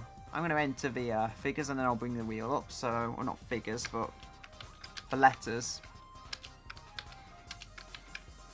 Front rear, both or neither. Let's see what it wants for aero, because I am going to design the exterior now. You know what? I'm not going to complain about that. Both. It has front and rear downforce. That's actually as good as I could ask, because you know what? With these cross-ply tyres and everything, I think it's going to need every bit of help it can get. And as I say, I feel like really lean into the whole Weiser look. Race-inspired cosmetic enhancements, as they say. They are actually alloys. I want some hubcaps, and I think some very 90s hubcaps. 80 to 99 hubcaps, they're good. Oh, don't they look ricery? I think they need to be something that looks kind of sporty, though, if that makes sense. They actually look kind of like alloys and not steelies. I want something that looks like they just look the kind of thing, spray paint them black. Something about them just says cheap steel wheels, but we try to make them look sporty with Halford's wheel covers or whatever. I'm seeing a vision here. So we're gonna want. Firstly, we'll start off with the steel, kind of that greyish colour. That's going to be the base colour. That's going to just be the wheels underneath. I don't think it's too unconventional. Sometimes they just come in silver. Sometimes the steel wheels are black. And in this case, you know, black's going to help it blend beneath the not alloys. So that's the thing we can go with. Primary wheel. I could go, ooh, you know what? I don't hate that. I feel like I should maybe make this look a bit more plasticky, because I will be using it for the trim colour as well. So we don't want much flake at all. Shininess, we don't want it to be too shiny. We want a bit of shininess, I would say, because plastic can be a little bit shiny, so 2.5 maybe. Nah, 2.0 looked quite decent.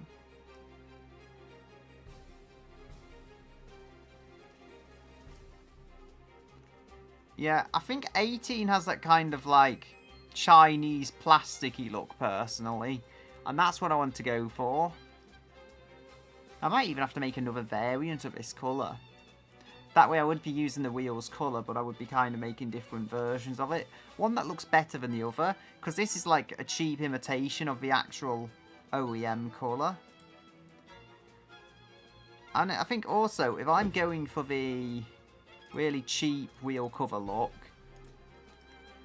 the wheel nuts can also just be the same colour and not painted at all. I think, honestly, I think the most practical option here... Did I use plastic? I mean, I could have actually used plastic. I don't think I did, but no one's really going to notice on the final thing.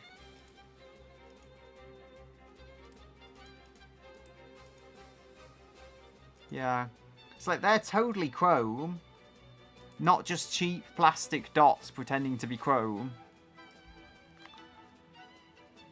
And as I say, this is actually genuinely going to be fast. No question about it, this car is going to be fast. But I feel just really leaning into this whole Weiser idea that this is a cheap car. And you'd better believe it. So we've got that.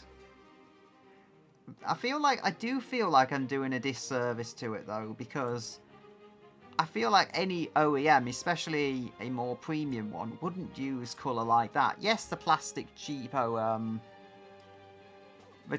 plastic hubcaps, it would make sense. But so what I'm going to do here, advanced paint mode, we're going to go Control V, that should have it, enter.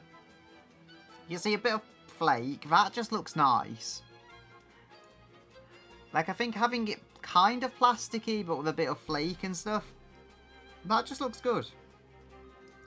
Maybe not quite that much flake. Maybe like 0.25, so there's still flake there, but it's a bit less noticeable. A bit more realistic if we're talking a plasticky material. And again, like 50 for shine, maybe. A little more. 65, perhaps? I think 65 there looks good. Then there's pearl strength. Whatever that means. I think maybe 50 there. I think that generally looks like a decent OEM colour, to be honest. Looks perhaps less plastic than I was expecting, but I'll take it. Like, that looks like a decent mixed paint colour. Not like the cheap hubcaps. And I mean, as I say, just running this whole two-tone scheme.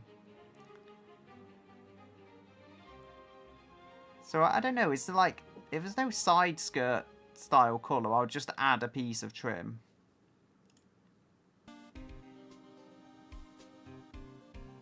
Nah, I can't see it. I feel like there should be one. Okay, I will do that another way. The roof does need to be the blue colour, I reckon. I would say put chrome on the windows, but I think in this case it doesn't really suit it. Because if we're going with this full-out Weisery look, would they really buy the top-of-the-line car? Or would they just buy a cheap one and say, M3... Actually, another idea. The one with the Weisery look, we're going to put as many badges as we can on the back. Just because it's the kind of thing you could see happening, you know.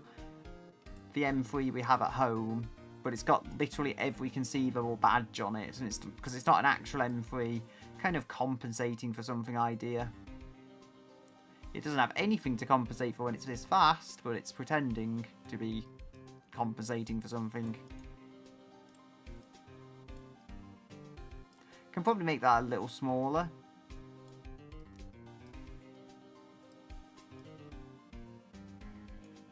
There we go.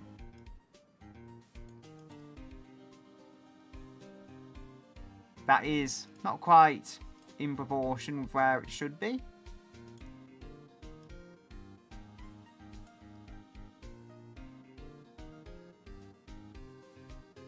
I think I can tilt this a little so it kind of matches the overall body lines.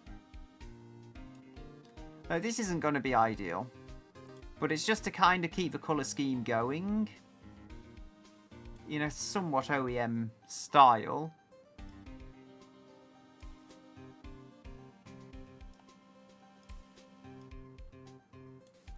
There we go.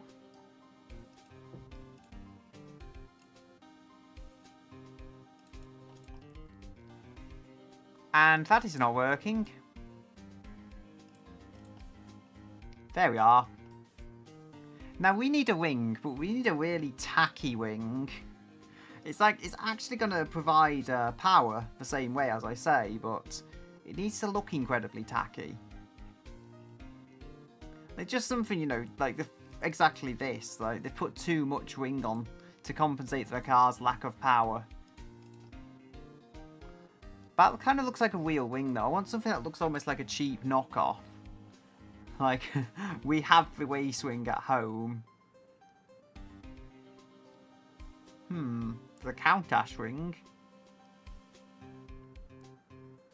I think this, like, not with the carbon fibre, but I think this wing, but just made to look like it's made of unpainted plastic. And I think we'll be onto something.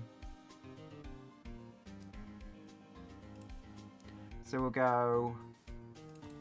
Let's give them glossy plastic. Ooh, fancy. They don't get the matte plastic.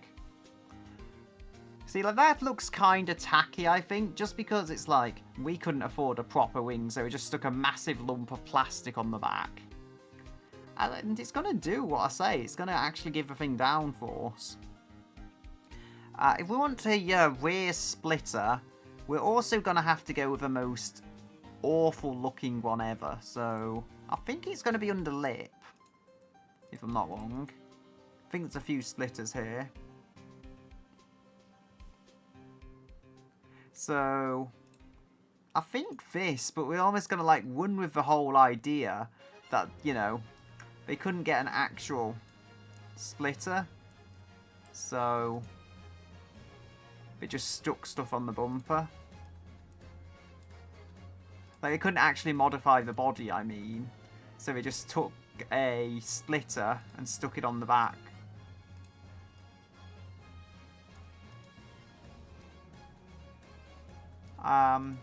Maybe I can make this wider. Would that work?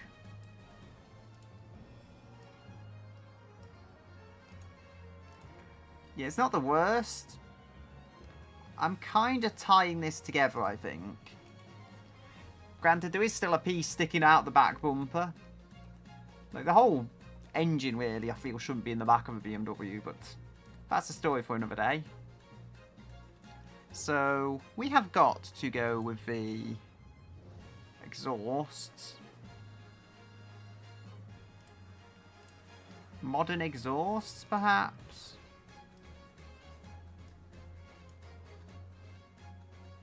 Nope.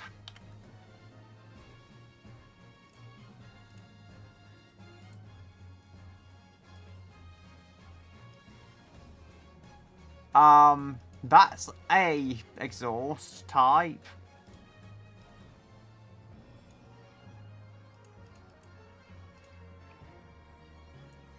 I don't hate this, actually. Like, it covers it up decently well by brute force, but it does cover up the that needs to be glossy plastic to match the other cheap plasticky bits. If they're glossy, you won't notice they're cheap, because you'll be distracted by how glossy they are.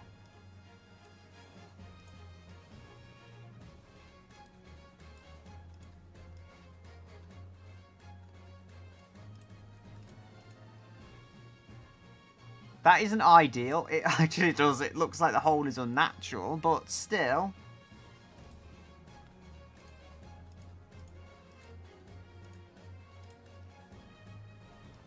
Now, I think having that vent there looks too natural, so we're just going to have a lump of plastic there. Keep the ricer alive. To be fair, with how this it's all plastic, that exhaust will probably melt it. It's one of those things, it doesn't even look like a real exhaust, to be quite honest.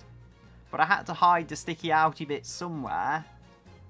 It's the best I can do to actually make it look vaguely sensible. We're going to need a front splitter as well, and we're going to need something that looks also kind of unnatural for what this car is. Can I change the front shape?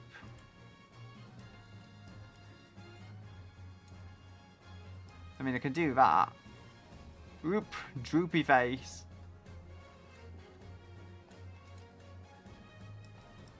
I think a bit more on the front shouldn't really hurt it though, personally. Especially since there's so much overhang on the back. A little more front overhang. I don't think it'll really be that noticeable. I think some Alfa Romeos had like quite a bit of front overhang. Like, I don't want to drag it too far, but just I'm saying, you don't have to have the most abbreviated front end when the car is already kind of long on the back. You can see all those pipes coming out, though, underneath. Let's just suppose they're ricery bits to make it look fast. Actually, I think what I might be able to do, I might be able to get, like, little, winglets. There was somewhere, like, little winglets you could get.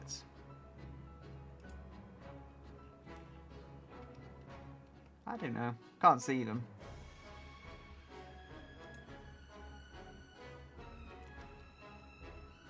Maybe. There is actually some more dramatic ones of these. I guess this would have to do. I'm sure there was like an Aston Martin one though. If I move that back,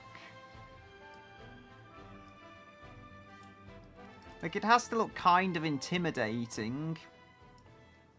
I could just add another grille that goes nowhere. Well, it wouldn't go nowhere because there's all this stuff in the front. Exhaust coming out the front now. Headlights. Gonna want something kind of 90s, I think. We have to have the black tinted tail lights. We have to have them with what this car is. These are maybe a little less 90s, but they could work. They do kind of look menacing. That's not a look I hate for this particular car.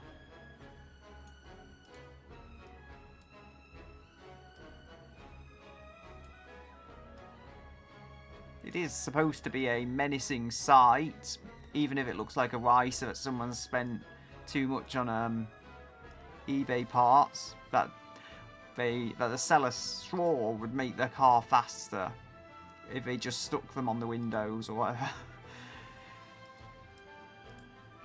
We have got those, maybe? Those look more 90s, definitely. I think that looks believable enough. Kind of blobby, but anyway. 90s cars, to be fair, were a little more blobby than others. From different eras. It just generally the blobbiness started in the 90s and then things only got more blobby.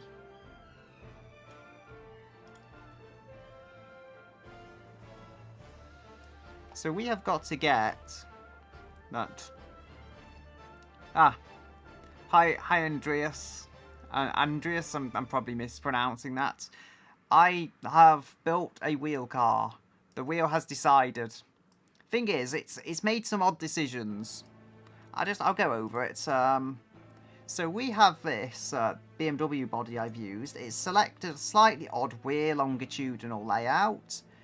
And it always loves selecting semi-space frame. It does that every time. I have no idea why. Every car I do with a random wheel, it always just chooses semi-space frame. There's a few other stuff. It chose these two colours on a random colour selector, which I can probably bring it up.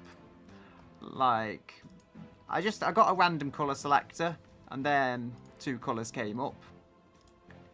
So that's what it's got that colour scheme for. And I thought I'll build it into a riser, because if we look at, it's given me a kind of crazy quad turbo V8 in the back of the car. It's some very strange stuff, but it makes power, and actually quite well. The wheel has never been normally this nice to make insane power. It's also push rod. Got an automatic. Like, this is all just randomly configured. This is where it was feeling a bit mean. Gave me cross plies, made things more difficult to tune correctly. That's why it's got these wheels as well, because it said steel wheels, so I'm just like, I'm going to run with this whole Weiser BMW look.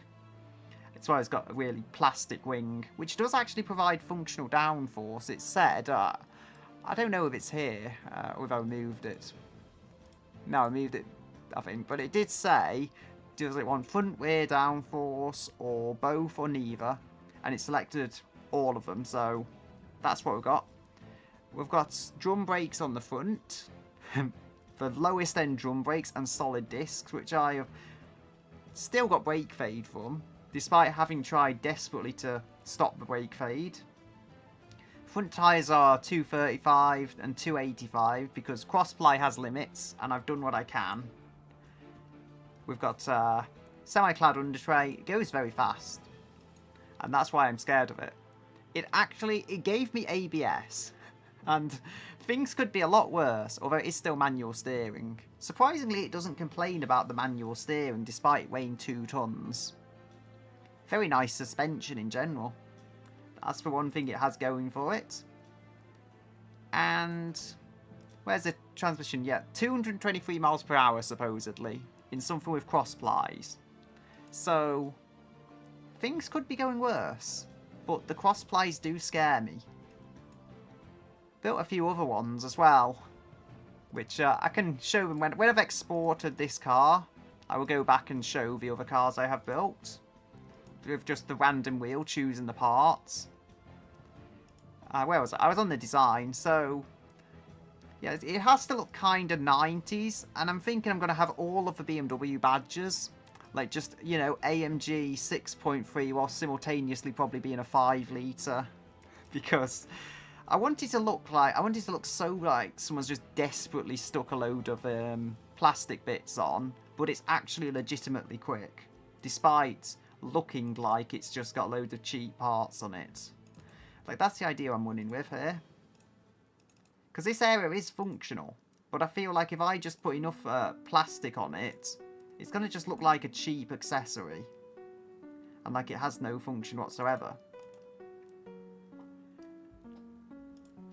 We do need some cooling, I think. I've not got cooling on the back, actually. I was thinking it was front engine. I'm being dumb. It's not front engine, it's rear engined. I would say put some chrome on the front. I like chrome, but on this particular car, somehow I feel like it's not going to be a high trim. So plastic is probably more befitting of it. I would add a bonnet scoop, but the engine's not there. Yeah, it kind of looks like a Volvo. It is actually a BMW E36 body. And it worked because it had loads of space for the engine, so I just kept it. But I think a few cars of this 90s era probably do look similar.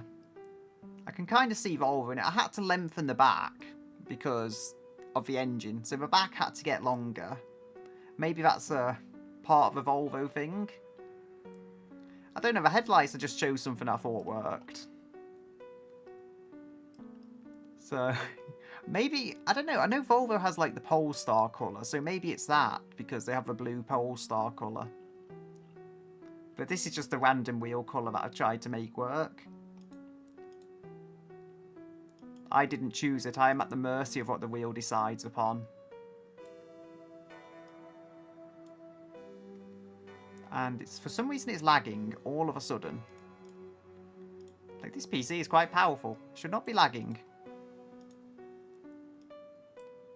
It's also for 7900 Radeon series, which is supposed to crash this game, but I'm extremely lucky because I never have crashes in this game with my 7900 series.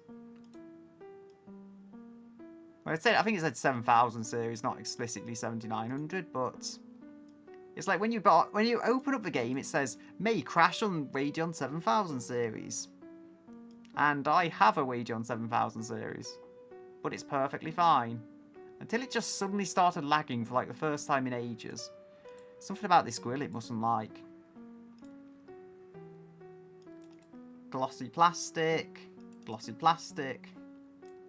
Glossy plastic. Random vents. But those vents don't go anywhere because it's rear engined. But vents.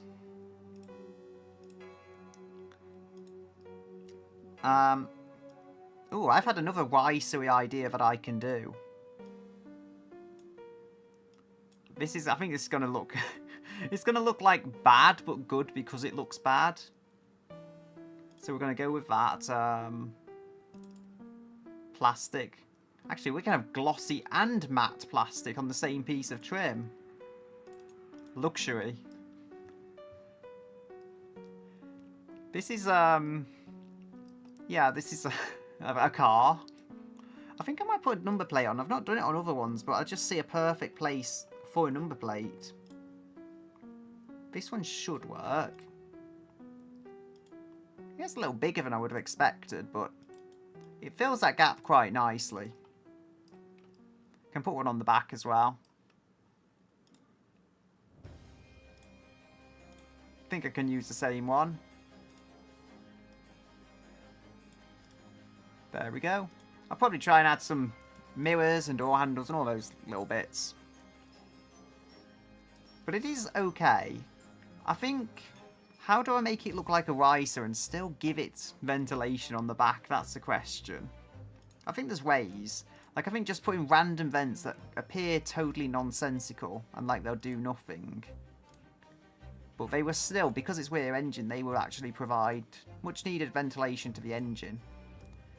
Again, it's like someone's just stuck some cheap vents on in an attempt to make it look racy. No, these are actually functional.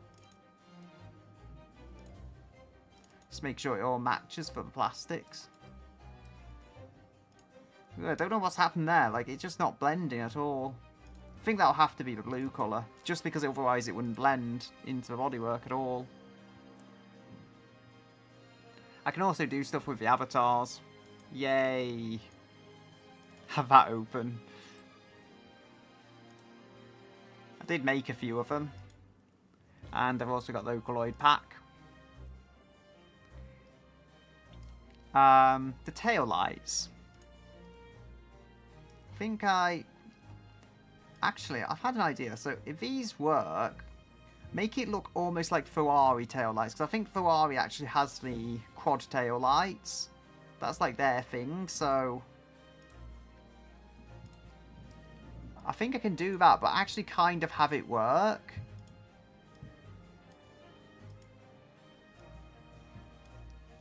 There we go.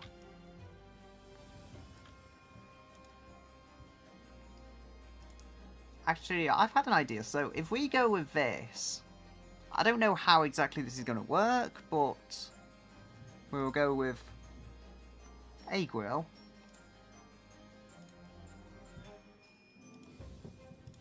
So we need one that's a bit more squared off, I think. No, I don't think... I think I need something that's kind of square, though. Because otherwise it's just not going to work. This might. Yeah, this should work.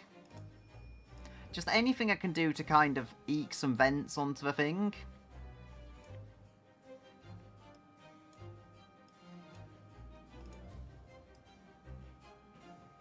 So bring that to the front. I can probably also make this a little, flatter.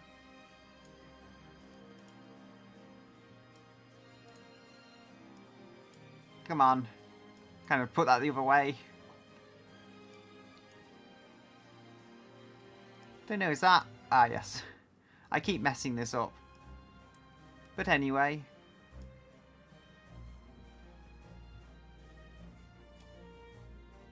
They should fit behind those lights, though. They kind of do.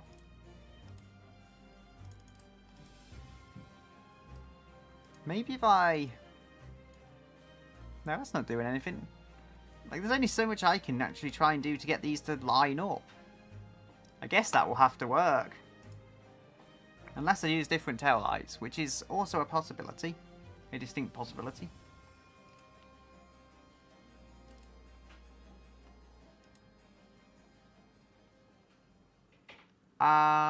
No, that's not working. I need... That should work.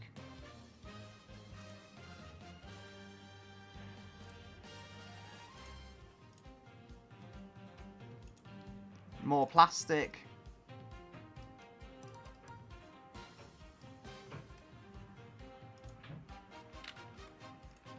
There we are. No more tail lights.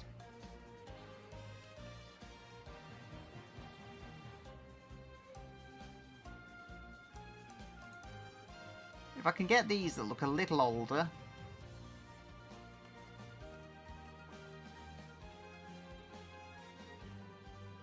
Actually, I think this is a way of doing it. So if we make these smaller.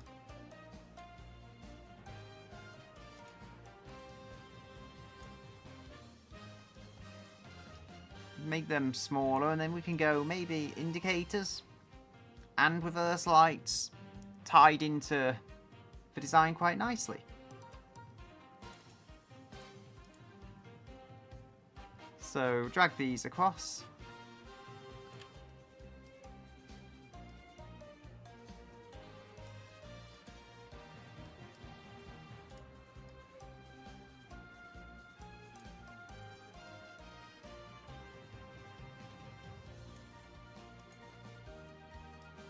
Nah, that's not working for me. That is something. So we want the indicators here, where the reverse lights are.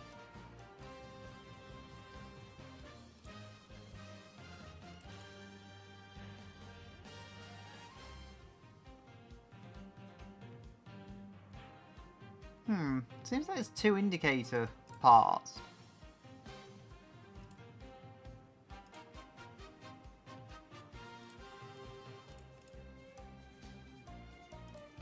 They should work. So then we'll go... That should do the job. It's now trying to be a Ferrari. Not sure it's a very good Ferrari, but it wants to be a Ferrari. Therefore it is Ferrari.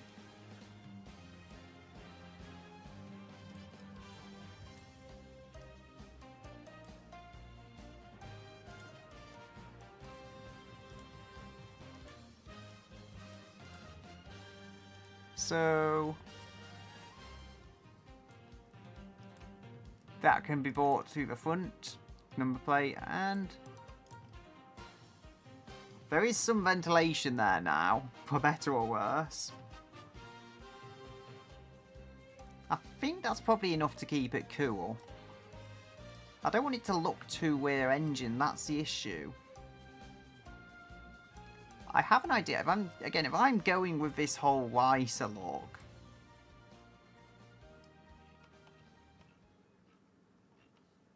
if I have little vents on the side, a couple of these, because of how these will be positioned, they should still feed the rear. I think automation works it out that way. So there's got to be something there. If we go...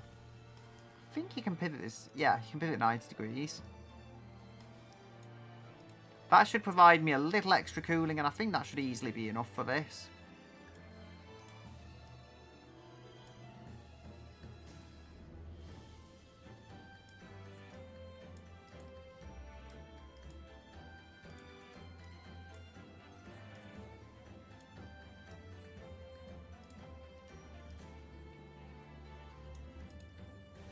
And And then we'll have one of these on each side. Windows, no. Don't think we need any kind of stuff there. Like, it'll just go nowhere. Anyway. Not that they have to know that. Mirror this, if we can find the measure. There we go. They need to be plastic. How could I forget? Everything needs to be glossy plastic for continuity.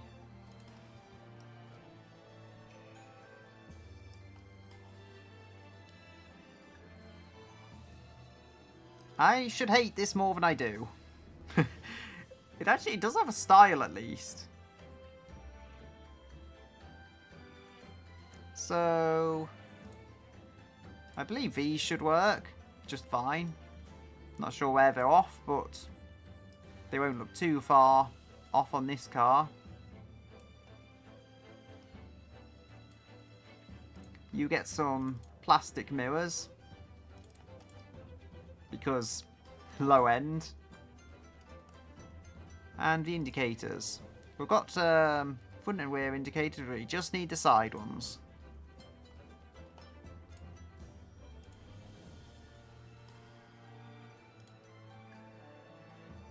Unless they... Interesting, that's where the indicators go. Quite possibly then this car isn't legal because they replaced the indicators with fake vents. That's a canon for it now. That's why you can't actually see the vents, because of that. So we need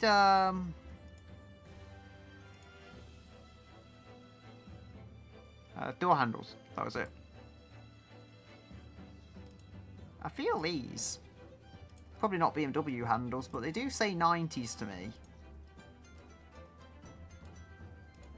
If we make them larger.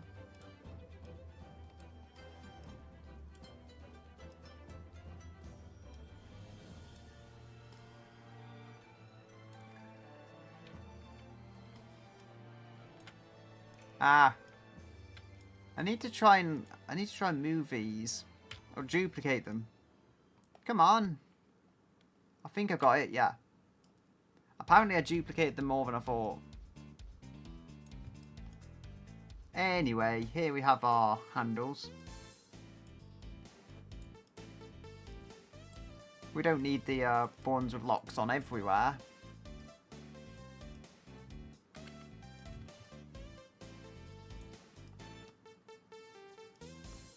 Come on. Needs to go on the back. There. Somehow I've got it on the back. Change the rotation to 0.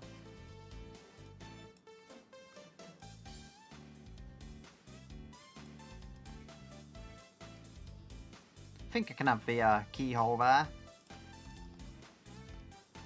This could be worse.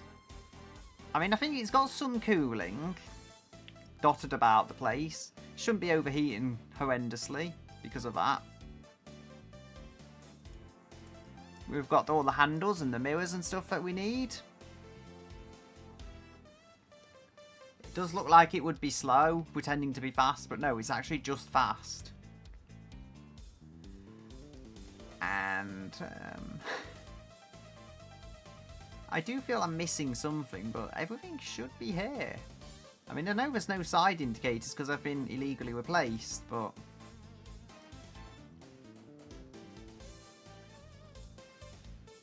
I do have to adjust the downforce. Maybe I just don't realise I put downforce on subconsciously. The brakes are suffering. Does it want any extra or any less camber? Slightly less camber, okay. I mean, I could also try that, maybe.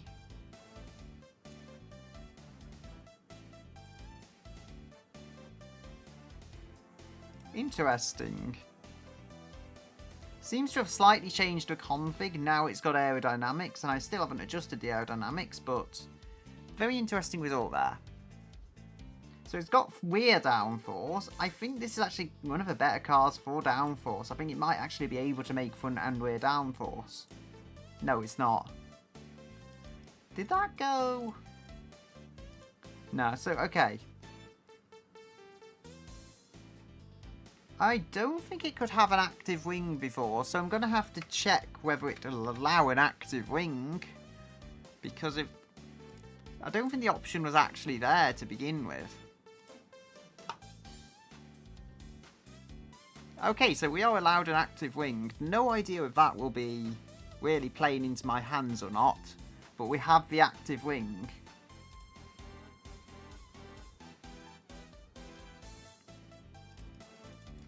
It always seems though just adding the front and rear aero isn't enough to actually give me front and rear downforce.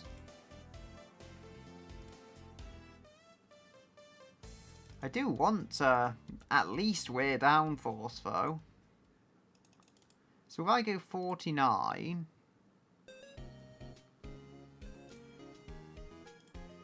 48... 1.17...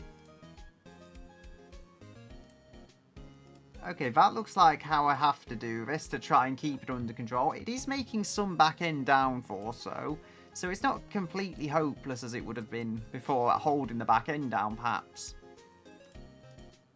And I mean, the suspension is naturally going to need to be adjusted to match what's going on here.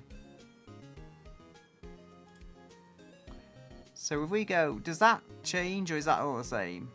That's all the same, pretty much. I mean, the anti-roll might change, just all the rear suspension where there is actually more weight, who knows? No, it's just generally happy with the settings it had. Anti-roll, that's perhaps a smaller adjustment. Nope. Had a pretty decent suspension setup before by the seemings of it. It did seem to change its mind on the camber a little though, which I found interesting.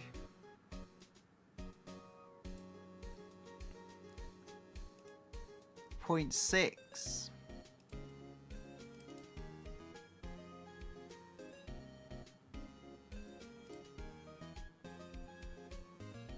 .5 and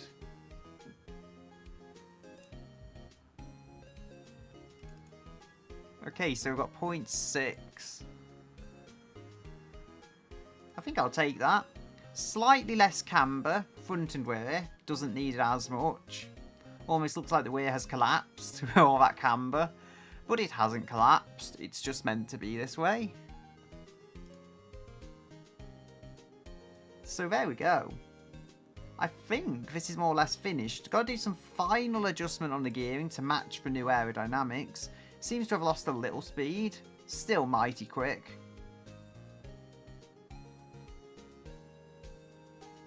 That's interesting. So it maxes out higher if I tighten up the gears. I wasn't quite expecting that, but it's not losing speed, so things could be worse on such a front. If we raise these up...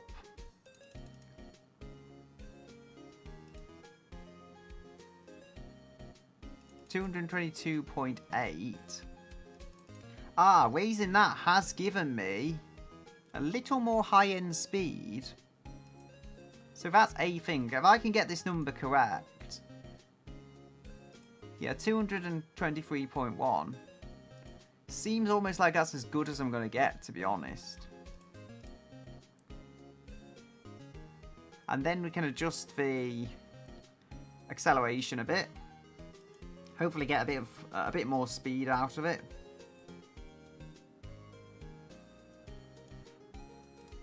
I think if we get this correct, then the 4.1, like that's not bad at all.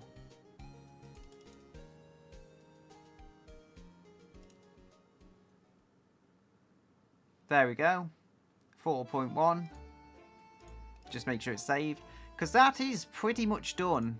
It's approaching 2100 kilos. Far, far heavier than anything else we have built. But on its upside, it has an incredible amount of just brute speed going for it. So we will export the car. I think this is going to be a very interesting drive. Like, it'll either be good to drive, terrible, or it'll be good in a straight line and not that great round corners. I did just save the car, so that's a thing. I did just save the car, so it's literally, it said it's not good on 7000 series cars. Like, that's the first time in a while it's crashed, so I can't really say that's specifically a video card or drivers at this point. Just wait for automation to open again.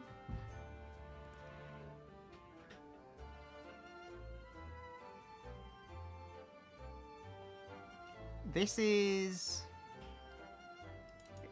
It's loading up finally. My car, I did save it right before I entered the export phase, so it should still be saved on the PC. I mean, I'd be pretty amazed at this point if it lost it. Just because the game crashed after it had already been saved. You never know with these computers, though. No less, it's like... If it works, it works.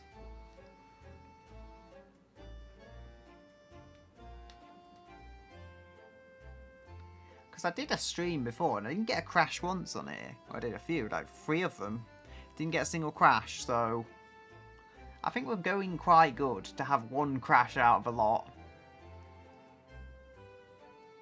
No less, it was a game crash, so everything else is still working just fine. Car designer. It's showing this older body. I'm hoping it's just doing that and it has saved my changes.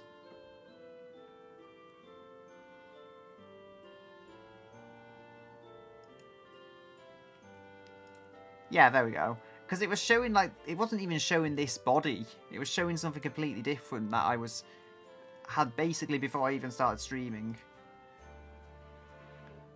Oh, I didn't check the boxes that I ticked. I can always re-export it. Just hoping it doesn't crash again on me. Because it was at this point, it just crashed.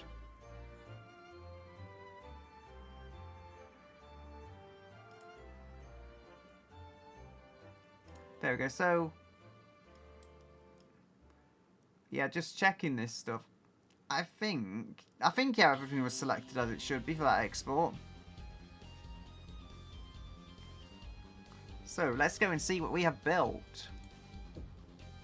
Overall, we have built a Wheel I Forgot, Wheel Sakura Mobile, Wheel Power Monster makes about 84 horsepower, 83, 84, and 1500 kilos, yeah, an absolute monster of a car. Mystery Party Wagon, V12 making just under 200 horsepower, and Real Car RS Frog Edition, and then Bob the Brick was like the test vehicle before I did any streams.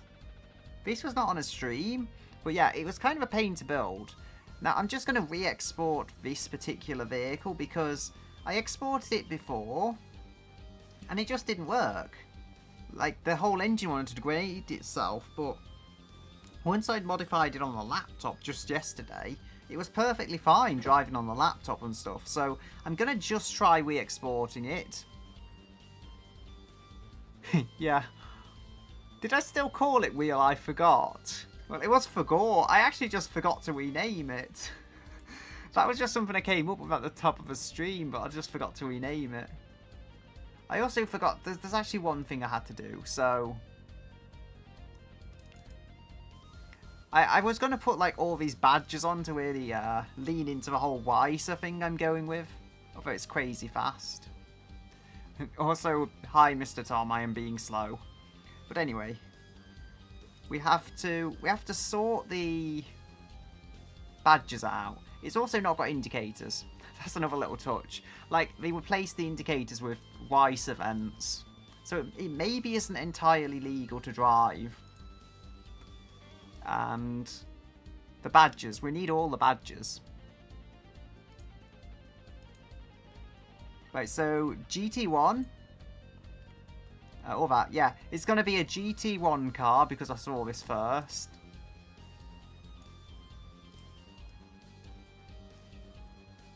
it's just like, you know, you stick BMW M badges and Audi RS badges on stuff that are clearly not those cars.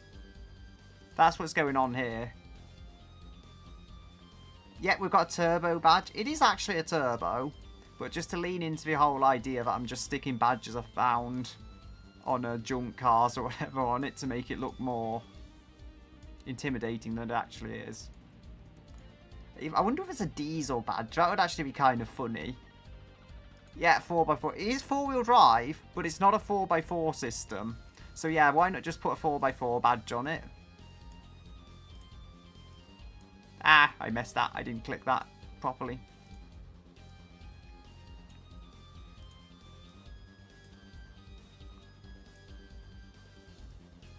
This is like the best thing ever, I think. It's also got Ferrari tail lights, or imitation Ferrari tail lights. What else do we have? Yes, it's got a crazy engine. I'll just go on this for a moment. 7-litre 4-turbo V8, as decided per the wheel's request. So that's why it's got that. But we do need all of the badges. Oh, you know what? We're going to have a 12-valve. It's going to be a 12-valve, okay? But it's, you know what else it is? It's also going to be a 24-valve. I'll just change that. It's going to be a 12-valve. It's also going to be a 24-valve. No, I think I can just copy this, actually.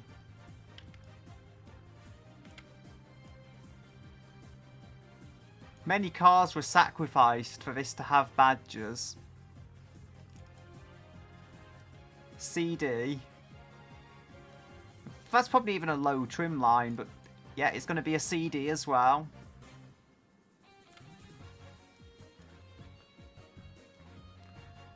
We've got, yeah, it's going to be a CD. It's also going to be an exclusive, all at the same time.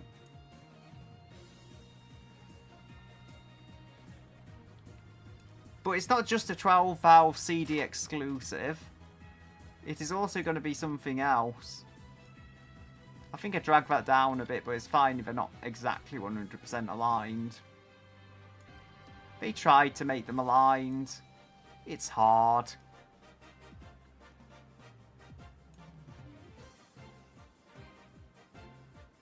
So, V6 with 12 valves, wouldn't that be... no, actually... Can you even have a 12-valve V8? Is that even possible?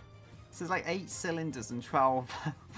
like, there's probably a way of having it like that, but it doesn't seem like it's going to be very easy.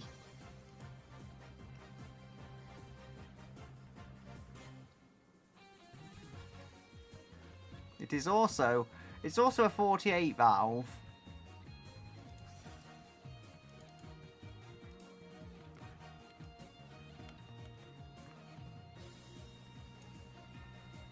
And we'll go, we had the V8 badge I removed.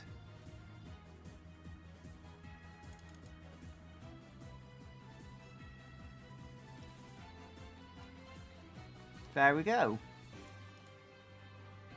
So we have got the 12-valve CD exclusive 48-valve V8. We're going to need, like, whatever the largest engine is. We're going to have an 8-litre badge.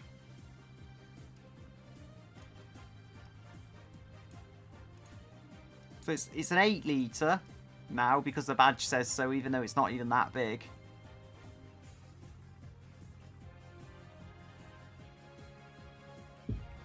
There's got to be something... Yeah, let's give it a Holden badge. This is also a Holden now. I don't know what's going on with this Holden badge. Has it, like, stuck to the wrong side? Yeah, it has. I don't know what's going on with the Holden badge. I need to make it some kind of brand.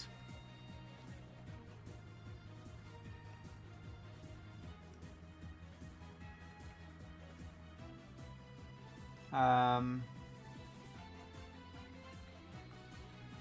kind of feel like having a wheel badge as well, though.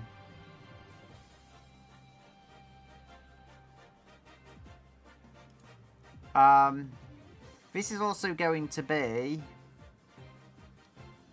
It's also going to be a 2.4 litre. We can't forget, not only is it a V8 and a 12 valve and a 8 litre, it is also a 2.4 litre.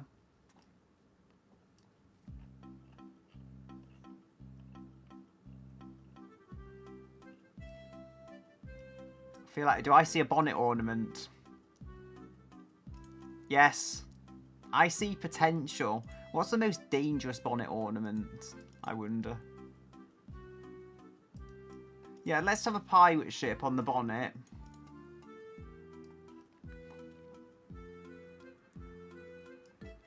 I'm going to actually put the real logo on that I had designed, because I want it to have that referenced somewhere that it's a real car, even if the front has been replaced with a tacky bonnet ornament. So we've got V. D is going to be here, and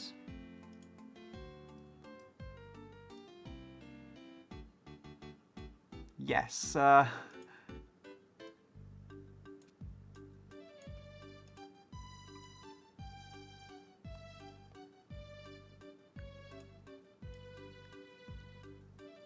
just when I think I'm done. I feel like we need more badges. People might not know what this car is. And we can't have that. Just because it's here, let's have an automation badge if I can actually do it. Sometimes it doesn't like adding stuff, that's the problem.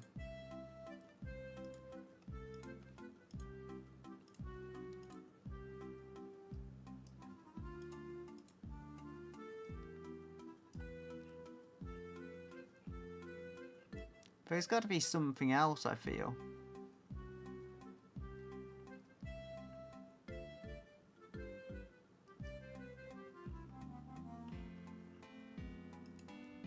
Could have them on the front, but I don't think they really match it. So... yeah, let's have a Celine S7 on the back also. Because reasons.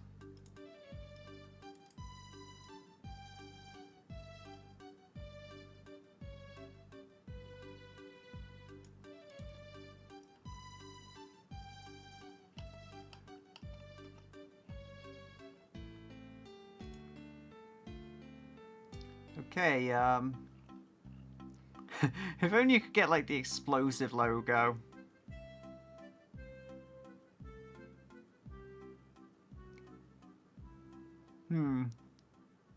Ah, we need the Apple logo. Of course we need the Apple logo. We need all the trendy logos on here. Well, I guess if it's from the 90s, it wouldn't really have an Apple logo, but let's just ignore that part of lore gaps. It is now an Apple.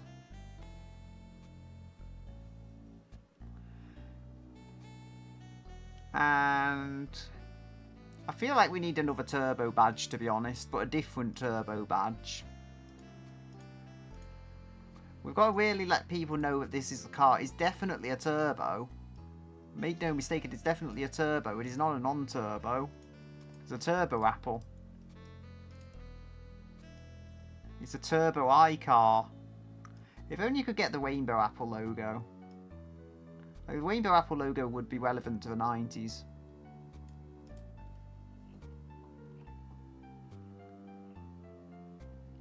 So...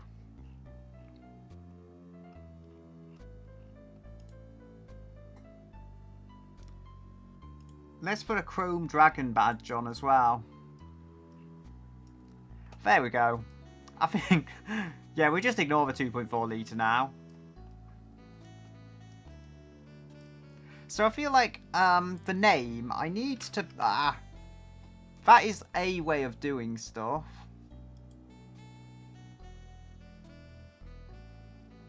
So... I'll save it, but I will try and fix the settings, because the settings are not great when they're like this. I think this is working, yeah.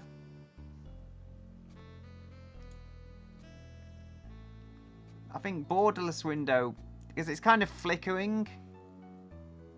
I don't want it to flicker. I think borderless window shouldn't flicker. Anyway, I should have fixed that now. So, here is the wheel I forgot. No, where was it? The trim and body aesthetics. So I think we need to like really drive home it's a turbo. So 12 valve.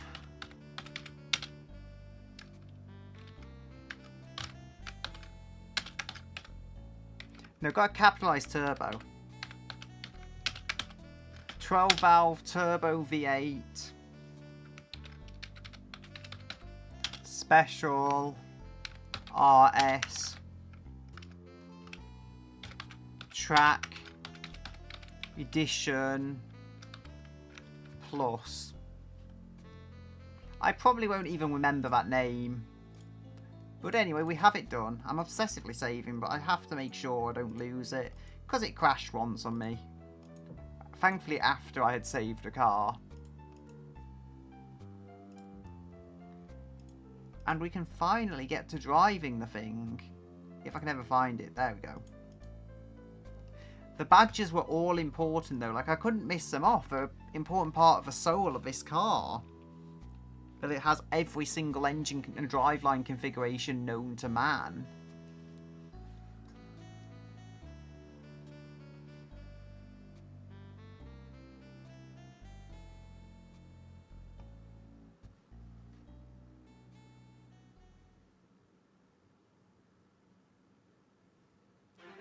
Okay, come on. There we go. So I will move to BeamNG Drive now.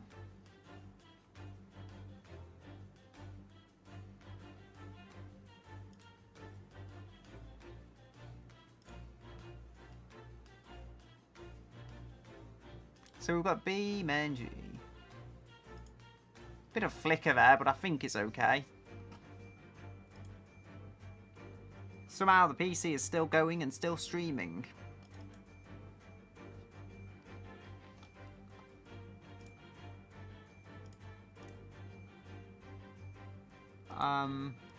There we go. I did a thing. So, I think we could go to any number plates. I'll go to Highway Johnson Valley to start with because Johnson Valley will be a place to test the speed. There we go, found the car. Now we just have to wait for it to load in. We should be able to have some fun driving the thing. I think did we export the Sakura-mobile as well? So if that's not overheating, I can also try and load that. I mean, it may be broken. I don't know how it's going to be this time. Why you be taking too long? You're running on an SSD, on a powerful PC.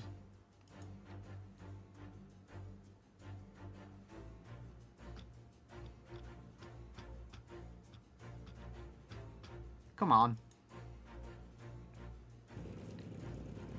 I'm going to have to turn this down. The car is clearly very loud. Yeah, very loud. I think that's okay.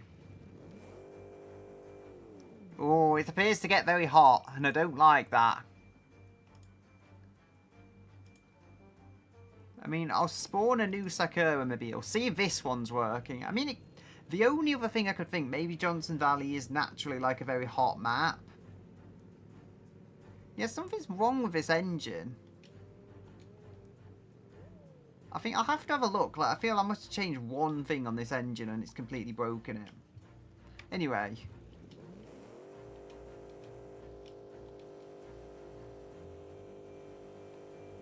What's going on here? It's like it doesn't want to shift.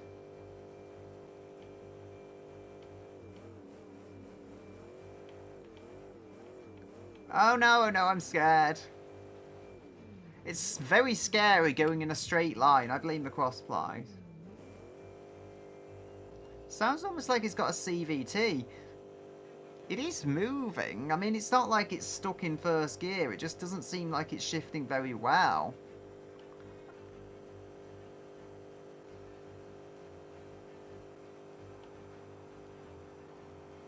Come on. Like, it's going. And it's not actually overheating, surprisingly enough. I think the cross-ply tyres are doing it in, to be honest. Better tyres, and this thing would actually drive really nicely. Somehow the thing still works. Probably the rear engine nature of it. So, let's try it on another map. See how it goes on there. West Coast USA. Seems like a decent, solid overall map. Let's go to the dockyards. It's called it I Forgore. I'm sure I changed the name. The basic mechanicals shouldn't have changed either way, but no less. Something was just up with the gearing. Besides from that, it was actually okay. It was as I'd expect it to be.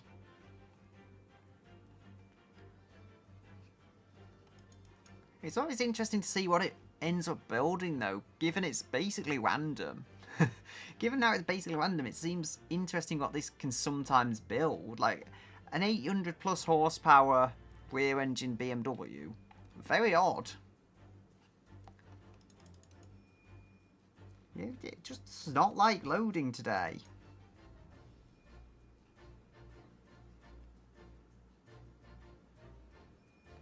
Can probably stop my music this time around so the car is more audible.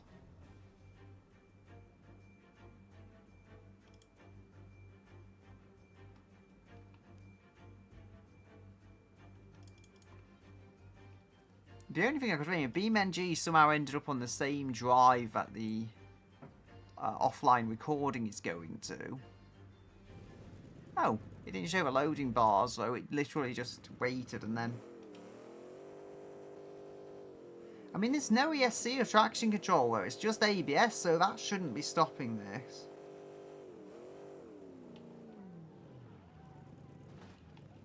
Okay, I think I need to give it a bit more respect than I am. So just accept this maybe doesn't have the kind of handling to go with the speed that you would typically expect. Yeah, it just doesn't have the handling that I would have hoped for. The thing does go. And the badges are absent. Like, why have you done this to me? I did have the badges in automation. I'll just have to generally have a quick go over of it to make sure it's completely fixed with the gearing and stuff. But there is potential here. It is a fun thing. It reminds me kind of what you get in Simpsons Hit and Run, which is just... It's a bit random in what it is, but you can kind of see resemblance to a few real-life cars. It's that kind of thing to me. There we go. Yeah, like, I don't know why, it just sounds like it's constantly hitting the limits of the transmission and not actually going anywhere. Okay, it can take a few bumps, that's definitely a plus point. And I feel that it's just in general the cross-ply tyres, cross-ply medium tyres just have no grip. I can't really blame the rest of the car. The rest of the car's setup is actually good. Like, if I had to change one thing about it, I would probably just put race tyres on. Because it's really something that could drive so much nicer, I feel, if the tyres weren't awful trash. I mean, it's like some of the cars in BeamNG, when, from the, like, some of the cars that just come in BeamNG from the full, that if you change out the tyres to more modern tyres, they can actually drive really well, but because they're stuck on tyres from the 1960s or whatever, you're not fully utilising the full handling of the thing. It's making black smoke everywhere. Remember, this thing has not got a catalytic converter at all. I don't think it's got any mufflers either. The wheel decided, you know what, we don't need any of that. And thus we have the most polluting vehicle in human history. But hey, it's got 4 turbos, so all is forgiven. Come on. I'll be honest, despite all its issues, when you do get it into a slide, it's pretty good fun.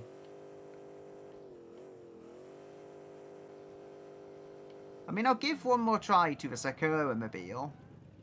Just to see, because if that works here, but for whatever reason not in Johnson Valley, but I think it is just completely broken. And it needs something adjusting to work. Let it just idle for a moment. Yeah, like, this was a fun vehicle. It's like on drag tyres, but I managed to get it handling. And it drives really well, actually, surprisingly so. But you see, now it's just overheating because something is just badly messed up about the build.